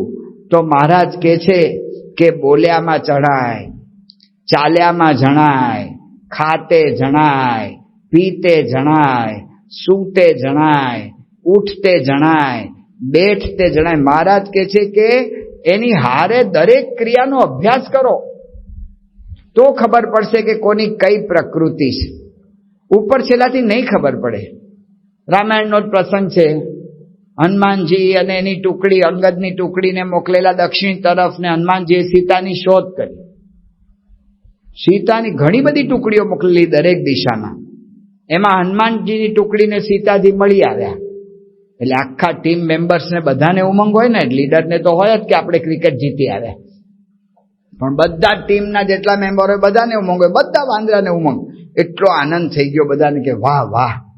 એટલે એ સમાચાર આપવા માટે દક્ષિણ દિશામાંથી દરિયેથી કિષ્કિંધા આવતા ઘણી વાર લાગે, પણ એટલા આનંદમાં હતા ને કે આમ 2-5 દાડામાં તો પહોંચી ગયા કિષ્કિંધા સુધી. કિષ્કિંધામાં પહોંચ્યા. અને કિષ્કિંધા નગરીની રચના એવી હતી વાલ્મીકી રામાયણમાં છે કે કિષ્કિંધાની બહાર એક બગીચો હતો, અને બગીચામાં અમુક પ્રકારના ઝાડ એવા હતા કે એમાંથી મધુ ફળ થતા હતા. એ ઝાડના ફળ મધ જેવા મીઠા એવા થતા હતા. એટલે આ ફળ પાછા બીજે ક્યાંય થઈ નહોતા શકતા. એટલે સુગ્રીવે અને વાલીએ આદેશ આપી દીધેલો કે આ ફળ કોઈ વાંદરાએ ખાવાનું નહીં. તો કોણ ખાય? કે મહેમાન આવે ને ત્યારે આપણે એના માટે છે, એટલે કોઈએ ખાવાના નથી. તો બધા વાંદરા આજ્ઞા પાળે. એટલા માટે દધીમુખ નામનો એક વાંદરો ચોકીમાં મૂકેલો કે આ બગીચામાં કોઈ વાંદરાને ઘૂસવા દેવા નહીં. આપણે ઘરમાં વ્યવસ્થા કરીએ છીએ, મઠિયા બઠિયા તળ્યા હોય, બધું નવા બધા મિષ્ટાન કર્યા હોય કે મહેમાન આવશે ને ત્યારે ખવડાવવાના છે, એટલે ડબ્બા બબ્બા ભરીને અભરાઈએ ચડાવી દઈએ કે છોકરાના હાથમાં ના આવે. છોકરા હોશિયાર હોય છે, એ બધા ટેબલ ને ખુરશી ને બધું ગોતીને ઉપર ચડીને અભરાયેથી કાઢીને ખાઈ જાય છે મારા વાલા. તે આ બધા વાંદરાઓ બચારા એ દિવસે એટલા બધા આનંદમાં હતા. આવતા હતા કિષ્કિંધામાં પ્રવેશ કરતા, એમાં આ જોયું.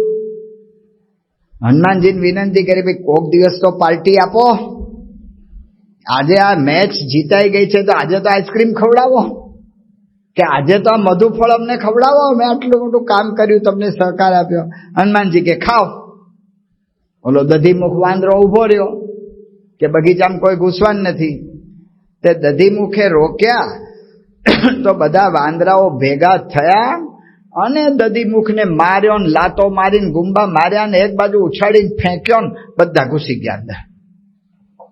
દધીમુખને થયું કે આ સમાચાર મારે સુગ્રીવને આપવા જોઈએ. એ વખતે વાલી તો મરી ગયો, તો સુગ્રીવ જ હતા.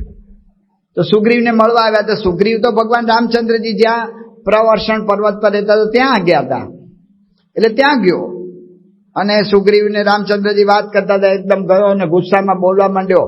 હવે વાનર જ્ઞાતિનું આવી બન્યું, કારણ કે બધા છોકરાઓ સ્વચ્છંદી થઈ ગયા. આ જુવાનિયાઓ આટલી ઉંમરમાં સ્વચ્છંદી થયા છે, તો ભવિષ્યમાં આપણું શું થશે? અને નવાઈની વાત એ છે કે આપણા નેતા કેવા એવા હનુમાનજી એમાં સંમતિ આપે છે સ્વચ્છંદી બનવામાં. એટલે હવે આપણું બધું પતી ગયું ને આમ ને તેમ ને બધું આવું થોડોક પ્રસંગ થાય ને આપણે એને એટલું બધું પિસ્ટિવેશન કરી નાખીએ છીએ ને મોટો કરી નાખીએ. તેને મોટો કરી નાખ્યો એવો બધો. અને સુગ્રીવની આગળ વાત કરી.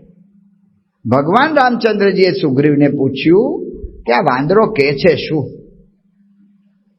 એના પરથી એવું લાગે છે આ વાલ્મીકી રામાયણમાં કે વાંદરાની ભાષા જુદી હશે અને માણસની ભાષા જુદી હશે, એટલે કે સંસ્કૃત કરતા જુદી ભાષા બોલતા હશે. તો રામચંદ્રજીએ પૂછ્યું કે આ શું કહે છે? હવે આ તો ગુસ્સામાં બોલતો તો બધા સ્વચ્છંદી થઈ ગયા, નામ ને તેમને બધું. સુગ્રીવે શું કહ્યું? સુગ્રીવે કહ્યું કે દ્રષ્ટા સીતા મહાબાહો. આનંદની વાત છે, સીતાજી મળી ગયા છે. આ વાંદરાઓ સીતાજીના દર્શન કરીને આવ્યા છે. રામચંદ્ર ભગવાન કે એટલું તો હું સમજી શકું છું કે આ માણસની ભાષા નથી સમજતો, પણ જે રીતે બોલે છે એના પરથી ખબર પડે છે કે આ ગુસ્સો કરે છે. અને તમે કહો છો કે સીતાજી મળી ગયા ને એનો આનંદ છે. એક કે હું એટલા માટે કહું છું, હું મારા એક એક વાંદરાની પ્રકૃતિ જાણું છું. મારા વાંદરા મારી આજ્ઞા ક્યારેય લોપે નહીં, પણ જો એ અતિશય આનંદમાં આવી જાય ને ત્યારે એનો છે ને મારા આદેશ ઉપર કાબુ ના રહે. એટલે અતિશય આનંદના સમાચાર હોય તો જ બગીચામાં ઘૂસ્યા હોય ને એ આનંદના સમાચાર એ જ હોય કે સીતાજી મળી ગયા છે. આ વાત પ્રકૃતિ ઓળખી રાખવી પડે. કેમ તોફાન કરે છે, કેમ આમ કરે છે, એનું કારણ શું છે? એ જાણવા પ્રયત્ન કરવો પડે. 7 Habits of Highly Effective People, Stephen Covey, આપણે 10 મિનિટમાં પૂરું કરીએ છીએ. તો સ્ટીફન કવીએ 7 Habits of Highly Effective Family એ પુસ્તક લખ્યું છે. એમાં લખ્યું છે કે એને જ્યારે આ પુસ્તક લખ્યું તો બહુ પ્રસિદ્ધ પુસ્તક થયું ને અમેરિકામાં ઘણા વર્ષો સુધી બેસ્ટ સેલર તરીકે રહ્યું. એ પુસ્તક લખવું હતું ત્યારે એને એકાંત જોઈતું હતું, એટલે હવાઈ ટાપુ પર જતા રહ્યા એને એના પત્ની. હવે હવાઈ ટાપુ પર નવા રહેવા ગયેલા એટલે બધું ઘર વખરી વસાવવી પડે અને પહેલા થોડું લઈ આવ્યા હોય, પણ પછી જેમ જેમ જરૂર પડે યાદ આવે એમ વસાવતા જાય. કંઈ પણ ઘર વખરીની વસ્તુ લાવવાની હોય એની પત્ની આગ્રહ કરે, ફ્રીજ ડેરી કંપનીનો માલ લાવજો. આને થાય કે ફ્રીજ ડેરી કંપનીની દુકાન લગભગ 45-50 કિલોમીટર દૂર છે. આ ડોલ ડબલા જેવી વસ્તુ જુએ છે, એ ગમે તે દુકાનમાંથી લાવું, પ્રશ્ન શું છે?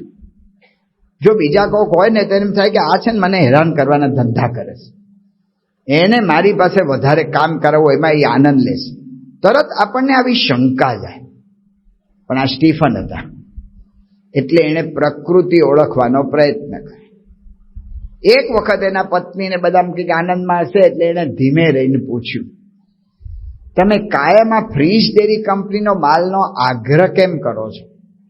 તો એના પત્નીએ કહ્યું કે હું એટલા માટે આગ્રહ કરું છું કે જ્યારે અમેરિકામાં રિસેશન આવ્યું હતું, એમના સમયમાં મંદી આવી હશે, તો મંદી આવેલી ત્યારે બધી જ કંપનીઓ પોતપોતાના ઓલા જે મજૂર નોકરી કરનારા હતા એ બધાને છૂટા કરતી હતી, કારણ કે કંપનીઓ પાસે પૈસા નહોતા પગાર ચૂકવવાના. અમારે મોટામાં મોટો પ્રશ્ન હતો. મારા પપ્પા ફ્રીજ ડેરી કંપનીમાં કામ કરતા હતા, એના આધારે જ ઘર ચાલતું. જો એને છૂટા કરે તો અમારે ઘરમાં ખાવા પીવાના પ્રશ્ન થઈ જાય, એટલી મુશ્કેલી થઈ જાય. પણ ભગવાનની એવી કૃપા થઈ તે ફ્રીજ ડેરી કંપની વાળાએ એવો વિચાર કર્યો કે આપણે આપણા નોકરિયાતો બધાને સાચવી લેવા જોઈએ. એટલે બધાને કહ્યું કે અમે કોઈને છૂટા નથી કરતા, પણ જેટલો પગાર આપતા હતા એટલો અમે આપી નહીં શકીએ, કારણ કે અમારી આગળ એટલી ત્રેવડ નથી. પણ તમને જે પગાર આપતા હતા એમાંથી કોકને પોણા ભાગનો, કોકને અડધા ભાગનો એટલો પગાર ચાલુ રાખશું. એને લીધે અમે બધા જીવી ગયા. એટલે જ્યારે ફ્રીજ ડેરી કંપનીનો કંઈક માલ આવે ત્યારે મને અંતરમાં આનંદ થાય છે કે આપણે એના ઉપકારનો બદલો વાળ્યો. એવી રીતે કે એવો એમ કે એવી રીતે એનો આનંદ થાય છે મને કે આવી રીતે ઉપકારનો બદલો વાળ્યો. એટલે કે છે કે હું આવી રીતે ફ્રીજ ડેરીનો આગ્રહ રાખું છું. જો હેતુ સમજવો પડે. આ કેમ આમ વર્તે છે? તરત ધારી ના લેવું. ધારી લેવામાં ખોટ જાય. પ્રમુખ સ્વામી મહારાજ અમે યુવકમાં હતા અને બોચાસણમાં કથા કરી હતી. એક શિલ્પકાર બહુ હોશિયાર હતો, એના બાપાએ શિલ્પકાર, એવા હોશિયાર હતા. બાપા ઘરડા થઈ ગયા એટલે આ છોકરાને સોંપેલું કામ. મૂર્તિઓ બનાવે અને મૂર્તિ બનાવીને એના બાપાને બતાવે, કારણ કે એ હોશિયાર હતા. એના બાપા મૂર્તિ જુએ, બેટા આ હોઠ બહુ પાતળો થઈ ગયો. હવે મૂર્તિ ઘડેલી હોય ને હોઠ પાતળો થયો હોય ને એટલે એને રિપેર થાય જ નહીં. માટીની હોય ને તો 2 લોંદા ચોટાડીને થાય, પણ આ તો થાય નહીં. કે ફરી બનાવે ને બીજી મૂર્તિ, બીજી બનાવે. બાપા કેવી થઈ? આંખો બરાબર ના થઈ, પાપણ એની દેખાવી જોઈએ આમ તેમને. દર વખતે ભૂલ કાઢે. છોકરાને થયું કે આ બાપો છે ને એ કોઈ દાડો મને વખાણવાનો નથી, મારી ભૂલ જ દેખાય છે. એને છે ને મારી ઈર્ષા આવે છે. હું પણ હોશિયાર થઈ ગયો છું ને એની ઈર્ષા આવે છે. એટલે એને હવે આપણે પાઠ ભણાવવો જોઈએ. એટલે એણે શું કર્યું કે એકાંતમાં મૂર્તિ બનાવવા માંડ્યો. એને મૂર્તિ બનાવી અને પછી એક જગ્યાએ જઈ ખાડો ખોદી ને મૂર્તિ એમાં દાટી દીધી. થોડો ભાગ બહાર રાખ્યો, ચોટલી જેવો થોડો. એના બાપા કે ઘણા વખતથી મને બતાવતો નથી મૂર્તિ કે કેવી બનાવે છે, શું છે. કે ના મને મૂડ નથી એટલે હમણાં હું કાંઈ કરતો નથી, પણ હું આમ જઉં છું અત્યારે તળાવ કિનારે વોકિંગ ફરવા માટે. તમારે આવવું છે કે આવો આવો, હાલો હું આવું. એ ક્યાં લઈ જવાય એને ખબર હતી. જ્યાં મૂર્તિ દાટી હતી એ રસ્તેથી કાઢ્યા બાપાને. બાપા જુઓ જુઓ કંઈક મૂર્તિઓ એવું લાગે છે, ઓલી ચોટલી દેખાય. હાલ આ મૂર્તિ. સાધનો તો એને તૈયાર જ રાખ્યા હતા, કંપાવડો બધું. એટલે તરત બધી મૂર્તિ બહાર કાઢીને નવરાવીને બધી મૂકીને પછી એના બાપાને કહ્યું કે જુઓ તો કેવી કે મૂર્તિ છે પુરાતન, અને પુરાતન મૂર્તિ છે કે જે ખરેખરી પુરાતન મૂર્તિ છે. તો હવે કે છે કે આ જે શિલ્પી છે ને હોશિયારમાં હોશિયાર છે, એણે આવી મૂર્તિ ઘડી શકે. હું ઈચ્છા રાખું છું, એનો બાપો કહે છે કે તું પણ છે ને આવી જ મૂર્તિ તૈયાર કરતો થઈ જા. એ કે કરતો થઈ જાય નહીં, આ મેં જ કરી છે, આ મૂર્તિ મેં જ બનાવી છે. તો એના બાપાએ કહ્યું કે બેટા હવે છે ને તું ભારતનો શ્રેષ્ઠ શિલ્પકાર નહીં બની શકે. અલ્યા મેં આટલી સારી મૂર્તિ બનાવી, તમે કહો છો કે આ શ્રેષ્ઠ મૂર્તિ છે ને હું કેમ નહીં બની શકું? કે તને છે ને તારી ભૂલ જોવાની હવે શ્રદ્ધા નથી રહી. નાનામાં નાની જો તારી ભૂલ જોવાની તને શ્રદ્ધા હોય ને તો તું આગળ વધી શકે. એટલા માટે હું તારી દરેક મૂર્તિની ભૂલ કાઢતો હતો કે એનાથી તું આગળ વધે. જો આ પ્રકૃતિ બહારથી દેખાય છે, મને ઠપકો આપે છે, મારા પર ઈર્ષા રાખે છે, મને આગળ વધવા નથી દેતા, અંદરથી આવી છે. સ્વામીએ તો આ વાત કરેલી, પણ મહાભારતમાં મૂર્તિમાન થઈ. મહાભારતના યુદ્ધ વખતે દુર્યોધનને ઉમંગ હતો કે મારી આગળ મહા મોટા મોટા મહારથીઓ છે એટલે હું જીતી જઈશ. પણ પહેલે જ દાડે નક્કી કરવામાં આવ્યું કે ભીષ્મ સેનાપતિ થશે, અને એ જ ધડાકે કર્ણે ના પાડી દીધી કે જ્યાં સુધી ભીષ્મ લડતા હશે ત્યાં સુધી હું સેનામાં નહીં આવું. 11 દિવસ સુધી લગભગ ભીષ્મ લડ્યા. 18 દિવસ સુધી યુદ્ધ થયું. 11 દિવસ સુધી ભીષ્મ લડ્યા, ત્યાં સુધી કર્ણે કોઈ સહકાર જ ના આપ્યો. કેમ કે એને ભીષ્મ સાથે વેર બંધાવ્યું. કંઈ પણ ભીષ્મ કર્ણનું સારું કામ હોય અથવા બધા એના વખાણ કરતા હોય, ગમે તે હોય, તો ભીષ્મ શું કરે કે કર્ણને 2-4 શબ્દો એવા મારી દે ને એનું આખો મૂળ તોડી પાડે. એને કર્ણને એમ થયું કે અમારા વેરી જ છે. હવે તો ભીષ્મ બાણસયા પર પડ્યા હતા અને કર્ણને બધા મળવા જાય ભીષ્મને. તો કર્ણને થયું કે બધા વડીલ કહેવાય કૌરવ કુળના, તો આપણે હાલો ને ભાઈ મરણ પથારીએ છે મળી આવીએ. એટલે કોઈ જુએ ને એવી રીતે સાંજે એકદમ આછા અજવાળું હતું ત્યારે ગયો ને ભીષ્મ પડ્યા હતા. એને પૂછ્યું કોણ છે? કે કર્ણ. તમને પગે લાગવા આવ્યો છે, વિવેક ખાલી ખોટો. તો ભીષ્મે કહ્યું કે મારી નજીક આવ. ભીષ્મે કહ્યું કે હે કર્ણ, તને અત્યાર સુધી મેં કાયમ તારી ટીકા નિંદા હું કરતો રહેતો તો એનો હેતુ તને કહું છું કે તારો તેજો દ્વેષ, તારો અહંકાર એટલો બધો તીવ્ર હતો કે જો એ અહંકારને પુષ્ટિ જ મળતી જાત તો એનાથી તારી જાતને, તારા જીવનને સૌથી મોટી મુશ્કેલીઓ એમાંથી જ આવત. એવું ન થાય એટલા માટે તારા અહંકારને તોડવા માટે હું કાયમ તારી ટીકા નિંદા કરતો તો આ તને હું આજે સ્પષ્ટ કરું છું. આ વાત કરી ત્યારે કર્ણ ધ્રુસકે રડ્યો.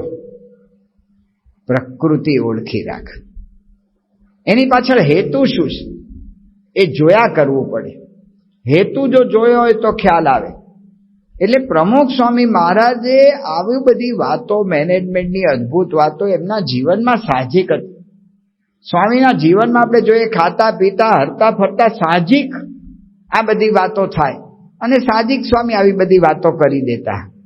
પ્રમુખ સ્વામી મહારાજ સાંકરીમાં નાસ્તો કરતા હતા અને સ્વામિનારાયણ પ્રકાશ વંચાતું હતું. પ્રકાશ વાંચનારા હતા એ મારા જેવા હતા, કાઠિયાવાડી માણા. અમારે કાઠિયાવાડમાં સગડીનો સકોરાનો ચ ને હ એ બધું એક હરખું જ બોલાય. એ તમારે સમજી લેવાનું. હરખું બોલવું એટલે સરખું છે, એ તમારે સમજવાનું. એટલે કાઠિયાવાડી માણસ વાંચતા હશે તો એમાં પ્રકાશમાં લેખ આવ્યો, એમાં પોલીસ શબ્દ આવ્યો. તેણે વાંચ્યો પોલીસ. એટલે બધા કે પોલીસ નથી, આ પોલીસ શબ્દ છે સગડીનો 100 વાંચ. ફરી કંઈક વાક્ય આવ્યું એમાં પોલીસ શબ્દ આવ્યો. ફરી ઓલા બોલ્યા પોલીશ, એટલે બૂટ પોલીશ નથી, આ પોલીસ છે, હરખું વાંચ. ત્રીજી વાર આવ્યો. જેમ જાહેરમાં ભૂલ થાય ને એટલે વધારે ગભરામણ થઈ જાય, પછી વધારે ભૂલો થાય. ત્રીજી વાર શબ્દ આવ્યો, તે ત્રીજી વાર એનાથી બોલાઈ ગયું પોલીશ, અને બધા ખડખડાટ હશે. પ્રમુખ સ્વામી મહારાજની એક નાની નાની ક્રિયામાં મેનેજમેન્ટના કેટલા મોટા સિદ્ધાંતો સમાયેલા હતા. બધા હસતા હતા, ખડખડાટ. સ્વામી નાસ્તો કરતા હતા, સ્વામીએ થોડા મરક હસ્યા અને બધાને અંદર ભળ્યા. પણ સ્વામી શું બોલ્યા? સ્વામી કે એક વખત આપણને ખબર પડી ગઈ કે આની આ મર્યાદા છે, પછી સ્વામી કે એમાં આપણે એડજસ્ટ થઈ જવું, અનુકૂળ થઈ જવું. એક વખત ખબર પડી ગઈ કે આની આ મર્યાદા છે, આ નહીં બોલી શકે શ, તો જ્યારે શ બોલે ને ત્યારે આપણે સમજી લેવાનું કે આ સગડીનો જ શ છે. આ આપણે અનુકૂળ થઈ જવાનું. પ્રમુખ સ્વામી મહારાજ આખી જિંદગી પર અનુકૂળ થાય. કોઈ દિવસ સ્વામીએ ફરિયાદ, પરદેશ યાત્રામાં સ્વામી જ્યારે જ્યારે જાય ત્યારે સ્વામીના સેવકો બદલાતા. શરૂઆતના વર્ષોમાં સ્વામીના સેવકો બદલાય, પત્ર લેખક બદલાય, બધા બદલાય.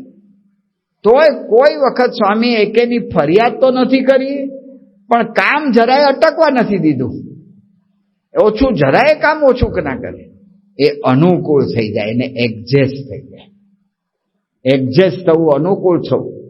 તો પ્રકૃતિ ઓળખવી એટલે શું? કે પ્રકૃતિ જાણવાની અને પછી એની પ્રકૃતિ પ્રમાણે અનુકૂળ થઈ જવાનું, એડજસ્ટ થઈ જવાનું, જાણી લેવાનું કે આમાંનો હેતુ શું છે, અને સારો હેતુ આપણે શોધીને એમાંથી શીખવાનો પ્રયત્ન કરવાનો, કહેતા કે એમાંથી એનો ગુણ લેવાનો પ્રયત્ન કરવાનો. તો એ પ્રમુખ સ્વામી મહારાજે જિંદગીભર કર્યું છે. આપણે કરીએ છીએ, નથી કરતા એવું નથી, આપણે કરીએ છીએ, પણ સાધનો સાથે જ કરીએ છીએ. આપણું સ્કૂટર હોય, એને એક કિક મારીએ એટલે સ્કૂટર ચાલુ થવું જોઈએ, પણ 8-10 મહિના થઈ જાય ને એટલે એના સ્કૂટરને 5 કિક મારવી પડે છે.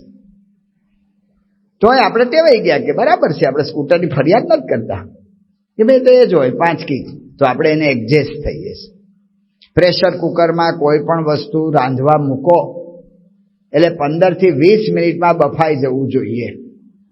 પણ કુકર થોડુંક વપરાશ વધારે થઈ ગયો હોય અને પછી કંઈક મચડાઈ ગયું હોય કે રીંગ બીંગ ઢીલી પડી ગઈ હોય એટલે એમાં 20 મિનિટે સીટી વાગતી નથી, તો એડજસ્ટ થઈએ છીએ. અને સાણસી અડાડીએ, ગોદો અડાડીએ, એડજસ્ટ થઈએ છીએ સિસોટી વગાડવામાં. સાધન સાથે એડજસ્ટ થઈએ છીએ. મોટરમાં બેસીએ, દરવાજો બંધ આમ કરીએ એટલે દરવાજો બંધ થઈ જ જવો જોઈએ. પણ મારું વાલું આપણે જોઈએ છે, ઘણા મોટરના દરવાજાનું ઓલું બગડી ગયું હોય છે લોક, તે આપણે આમ ખોલીએ, ધપ કરતો બંધ કરીએ, ત્યાં એડજસ્ટ થઈ જઈએ. પણ વ્યક્તિમાં એડજસ્ટ થવાનું આવે ને ત્યાં જ વાંધો પડે છે. ત્યાં આપણને એડજસ્ટ નથી થતું. એ કેમ? એની પ્રકૃતિ ના બદલે. મહાન સ્વામી મહારાજે એકતાનો, સંપનો અર્થ કર્યો 16મી સાલમાં. 16મી સાલમાં સ્વામી ગાદી આવ્યા પછી પહેલો પત્ર દિવાળી વખતે સ્વામી લખ્યો કે સર્વે સંતો અને કાર્યકર્તો પ્રતિ તમે બધા અદ્ભુત સેવા કરો છો, પણ હવે આપણા જીવમાં સત્સંગ થાય એના માટે સંપની અતિ જરૂરિયાત છે. બહારથી તો સત્સંગનું પ્રવર્તન કરે છે, પણ અંદર સત્સંગ, અંદરથી પરિવર્તન થાય એના માટે સ્વામી કે જે સંપની જરૂરિયાત છે ને એની પર મહંત સ્વામી મહારાજે સંપ ઉપર આખી ચોકડી આમ દોરી, ચોરસ દોર્યું, ચોરસ દોરીને દેખાડ્યું મહત્વ. હવે સંપ કેવી રીતે રાખવું એનું પહેલું લક્ષણ સ્વામીએ શું કહ્યું કે સંપ રાખવામાં સામેવાળા પાસે બિલકુલ અપેક્ષા રાખવી નહીં. હોય તો ઠીક છે, સામેવાળા સંપ રાખતો હોય ને આપણે રાજી થઈએ, મન સમાજ કે એમાં રાજી થવાની જરૂર નથી, એમાં ઠીક છે. હું રાખું છું કે નહીં એનો વિચાર કરવાનો. નહીતર આ કોઈ વાતો આપણી થાય જ નહીં. પ્રમુખ સમાજે 4 સૂત્ર આપ્યા કે સત્સંગ, ઘર સભા કરે, એકબીજાને સમજવાની કોશિશ કરે, અને ચોથું સ્વામી કહ્યું મોટું મન રાખે. કોણ કરે? સ્વામીએ લખ્યું નથી બાપ કરે કે માં કરે કે સાસુ કરે કે વહુ કરે કે દીકરો કરે. સ્વામી કોઈનું નામ નથી આપ્યું, કોઈને લખ્યું જ નથી. એ આપણે સમજવાનું છે. યોગીમાં દ્રષ્ટાંત આપે ને કે ઓલા દરબારો બધા, કોઈ દરબારો તો ભાઈ ખોટું ના લગાડતા અમારે, પણ આ જૂના જમાનાની વાત છે. તે ગામના ચોરે બધા અફીણના કસુંબા ઘોળે અને એ બધી તરે તરેની વાતો થાય, પણ એ કસુંબા હારે ઓલા ચારણ કે ગઢવી કોક હોય ને એ થોડા ગીત લલકારે ને થોડા ટૂચકા કે ને એટલે જોક્સ કે ને થોડું કંઈક બીજું રમૂજ કરાવે તે આનંદ આવે. તે એમાં એક ગઢવી ચોરા પાસેથી પસાર છે, એ ગઢવા અહીંયા પણ કે મારે બાપુ ત્યાં બીજે ગામ પોગવાનું છે, અહીંયા તારું બધું કરી દેશું, અહીં રહે આજનો તારો, ચાલ તારું ચારણ સાહિત્ય સંભળાવ. તે ઓલા બચારા એ બધી વાતો ચીતો ને બધું કર્યું ને બધા રાજી થયા ને કસુંબા પાણી ગોળાયા ને બધું પત્યું. સાંજ પડી, બધા ઊભા થવા માંડ્યા, ઘરે જવા માંડ્યા. ઓલા ગઢવી કે પણ મારો ઉતારો કોને ઘેર? તે ઓલા એક બાપુ બીજાને કે ઈ કયો, ઓલા બીજા ત્રીજાને કે ઈ કયો, લ્યા ત્રીજો ચોથાને કે ઈ કયો. કોઈ પોતાને માથે લે નહીં.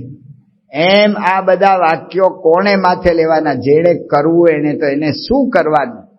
તો મહંત સ્વામી મહારાજ કે મારે જ સંપ રાખવો છે, સામેવાળા પાસે બિલકુલ અપેક્ષા રાખવી નહીં. મારે એને એડજસ્ટ થવું છે, મારે અનુકૂળ થવું છે. તો શું કરવું પડે? તુકારામ મહારાજ એક વખત એક જગ્યાએ ભજન કરીને આવ્યા. તે ભજન કરીને આવ્યા તે લોકો બહુ રાજી થયા. તો એને તુકારામ મહારાજને 25-30 શેરડીનો આખો ભારો બાંધીને તુકારામ મહારાજને આપ્યો. તે તુકારામ મહારાજને આપ્યો ને ગામમાં લઈને આવતા હતા. ગામમાં બધા નાના નાના ટાબરિયા છોકરાઓ બધા મહારાજને આટલી બધી શેરડી જોઈ, મહારાજ પ્રસાદ, મને પ્રસાદ આપો. ને મહારાજ તો ઉદાર દિલ, જે માગે એને એક સાંઠો આપી દે. આ સમાચાર એના ઘરે પહોંચી ગયા. આ દુનિયામાં આવા સમાચાર પહોંચાડવા વાળા હોય જ છે, એનું આપણે નક્કી જ રાખવાનું. એના ઘરે એના બૈરાને કોકે કહ્યું કે જો તારો ધણી તારા માટે હું લાવે છે જોજે. અને એની બૈરા બરાબર રાહ જોતા જ ઉભા હતા કે આપણા માટે હું લાવે છે જોઈએ. એટલે ઓલે બધા છોકરાને પ્રસાદ આપતા ગયા કે મહારાજ પ્રસાદ, મહારાજ પ્રસાદ. જે આવે એને એક એક સાંઠો આપી દે. ઘરે આવ્યા ત્યારે એક સાંઠો બાકી હતો. એની પત્નીએ પૂછ્યું પ્રસાદ કે લ્યો. એની પત્ની ગુસ્સે થઈ ગઈ, તમને 30 જેટલા સાંઠા આપ્યા અને ઘરમાં એક જ સાંઠો લાવો છો? અને એવી ગુસ્સે થઈ ગઈ તે સાંઠો હાથમાં લઈ ને તુકારામને બરડે ફટકારી. 2 ટુકડા થઈ ગયા.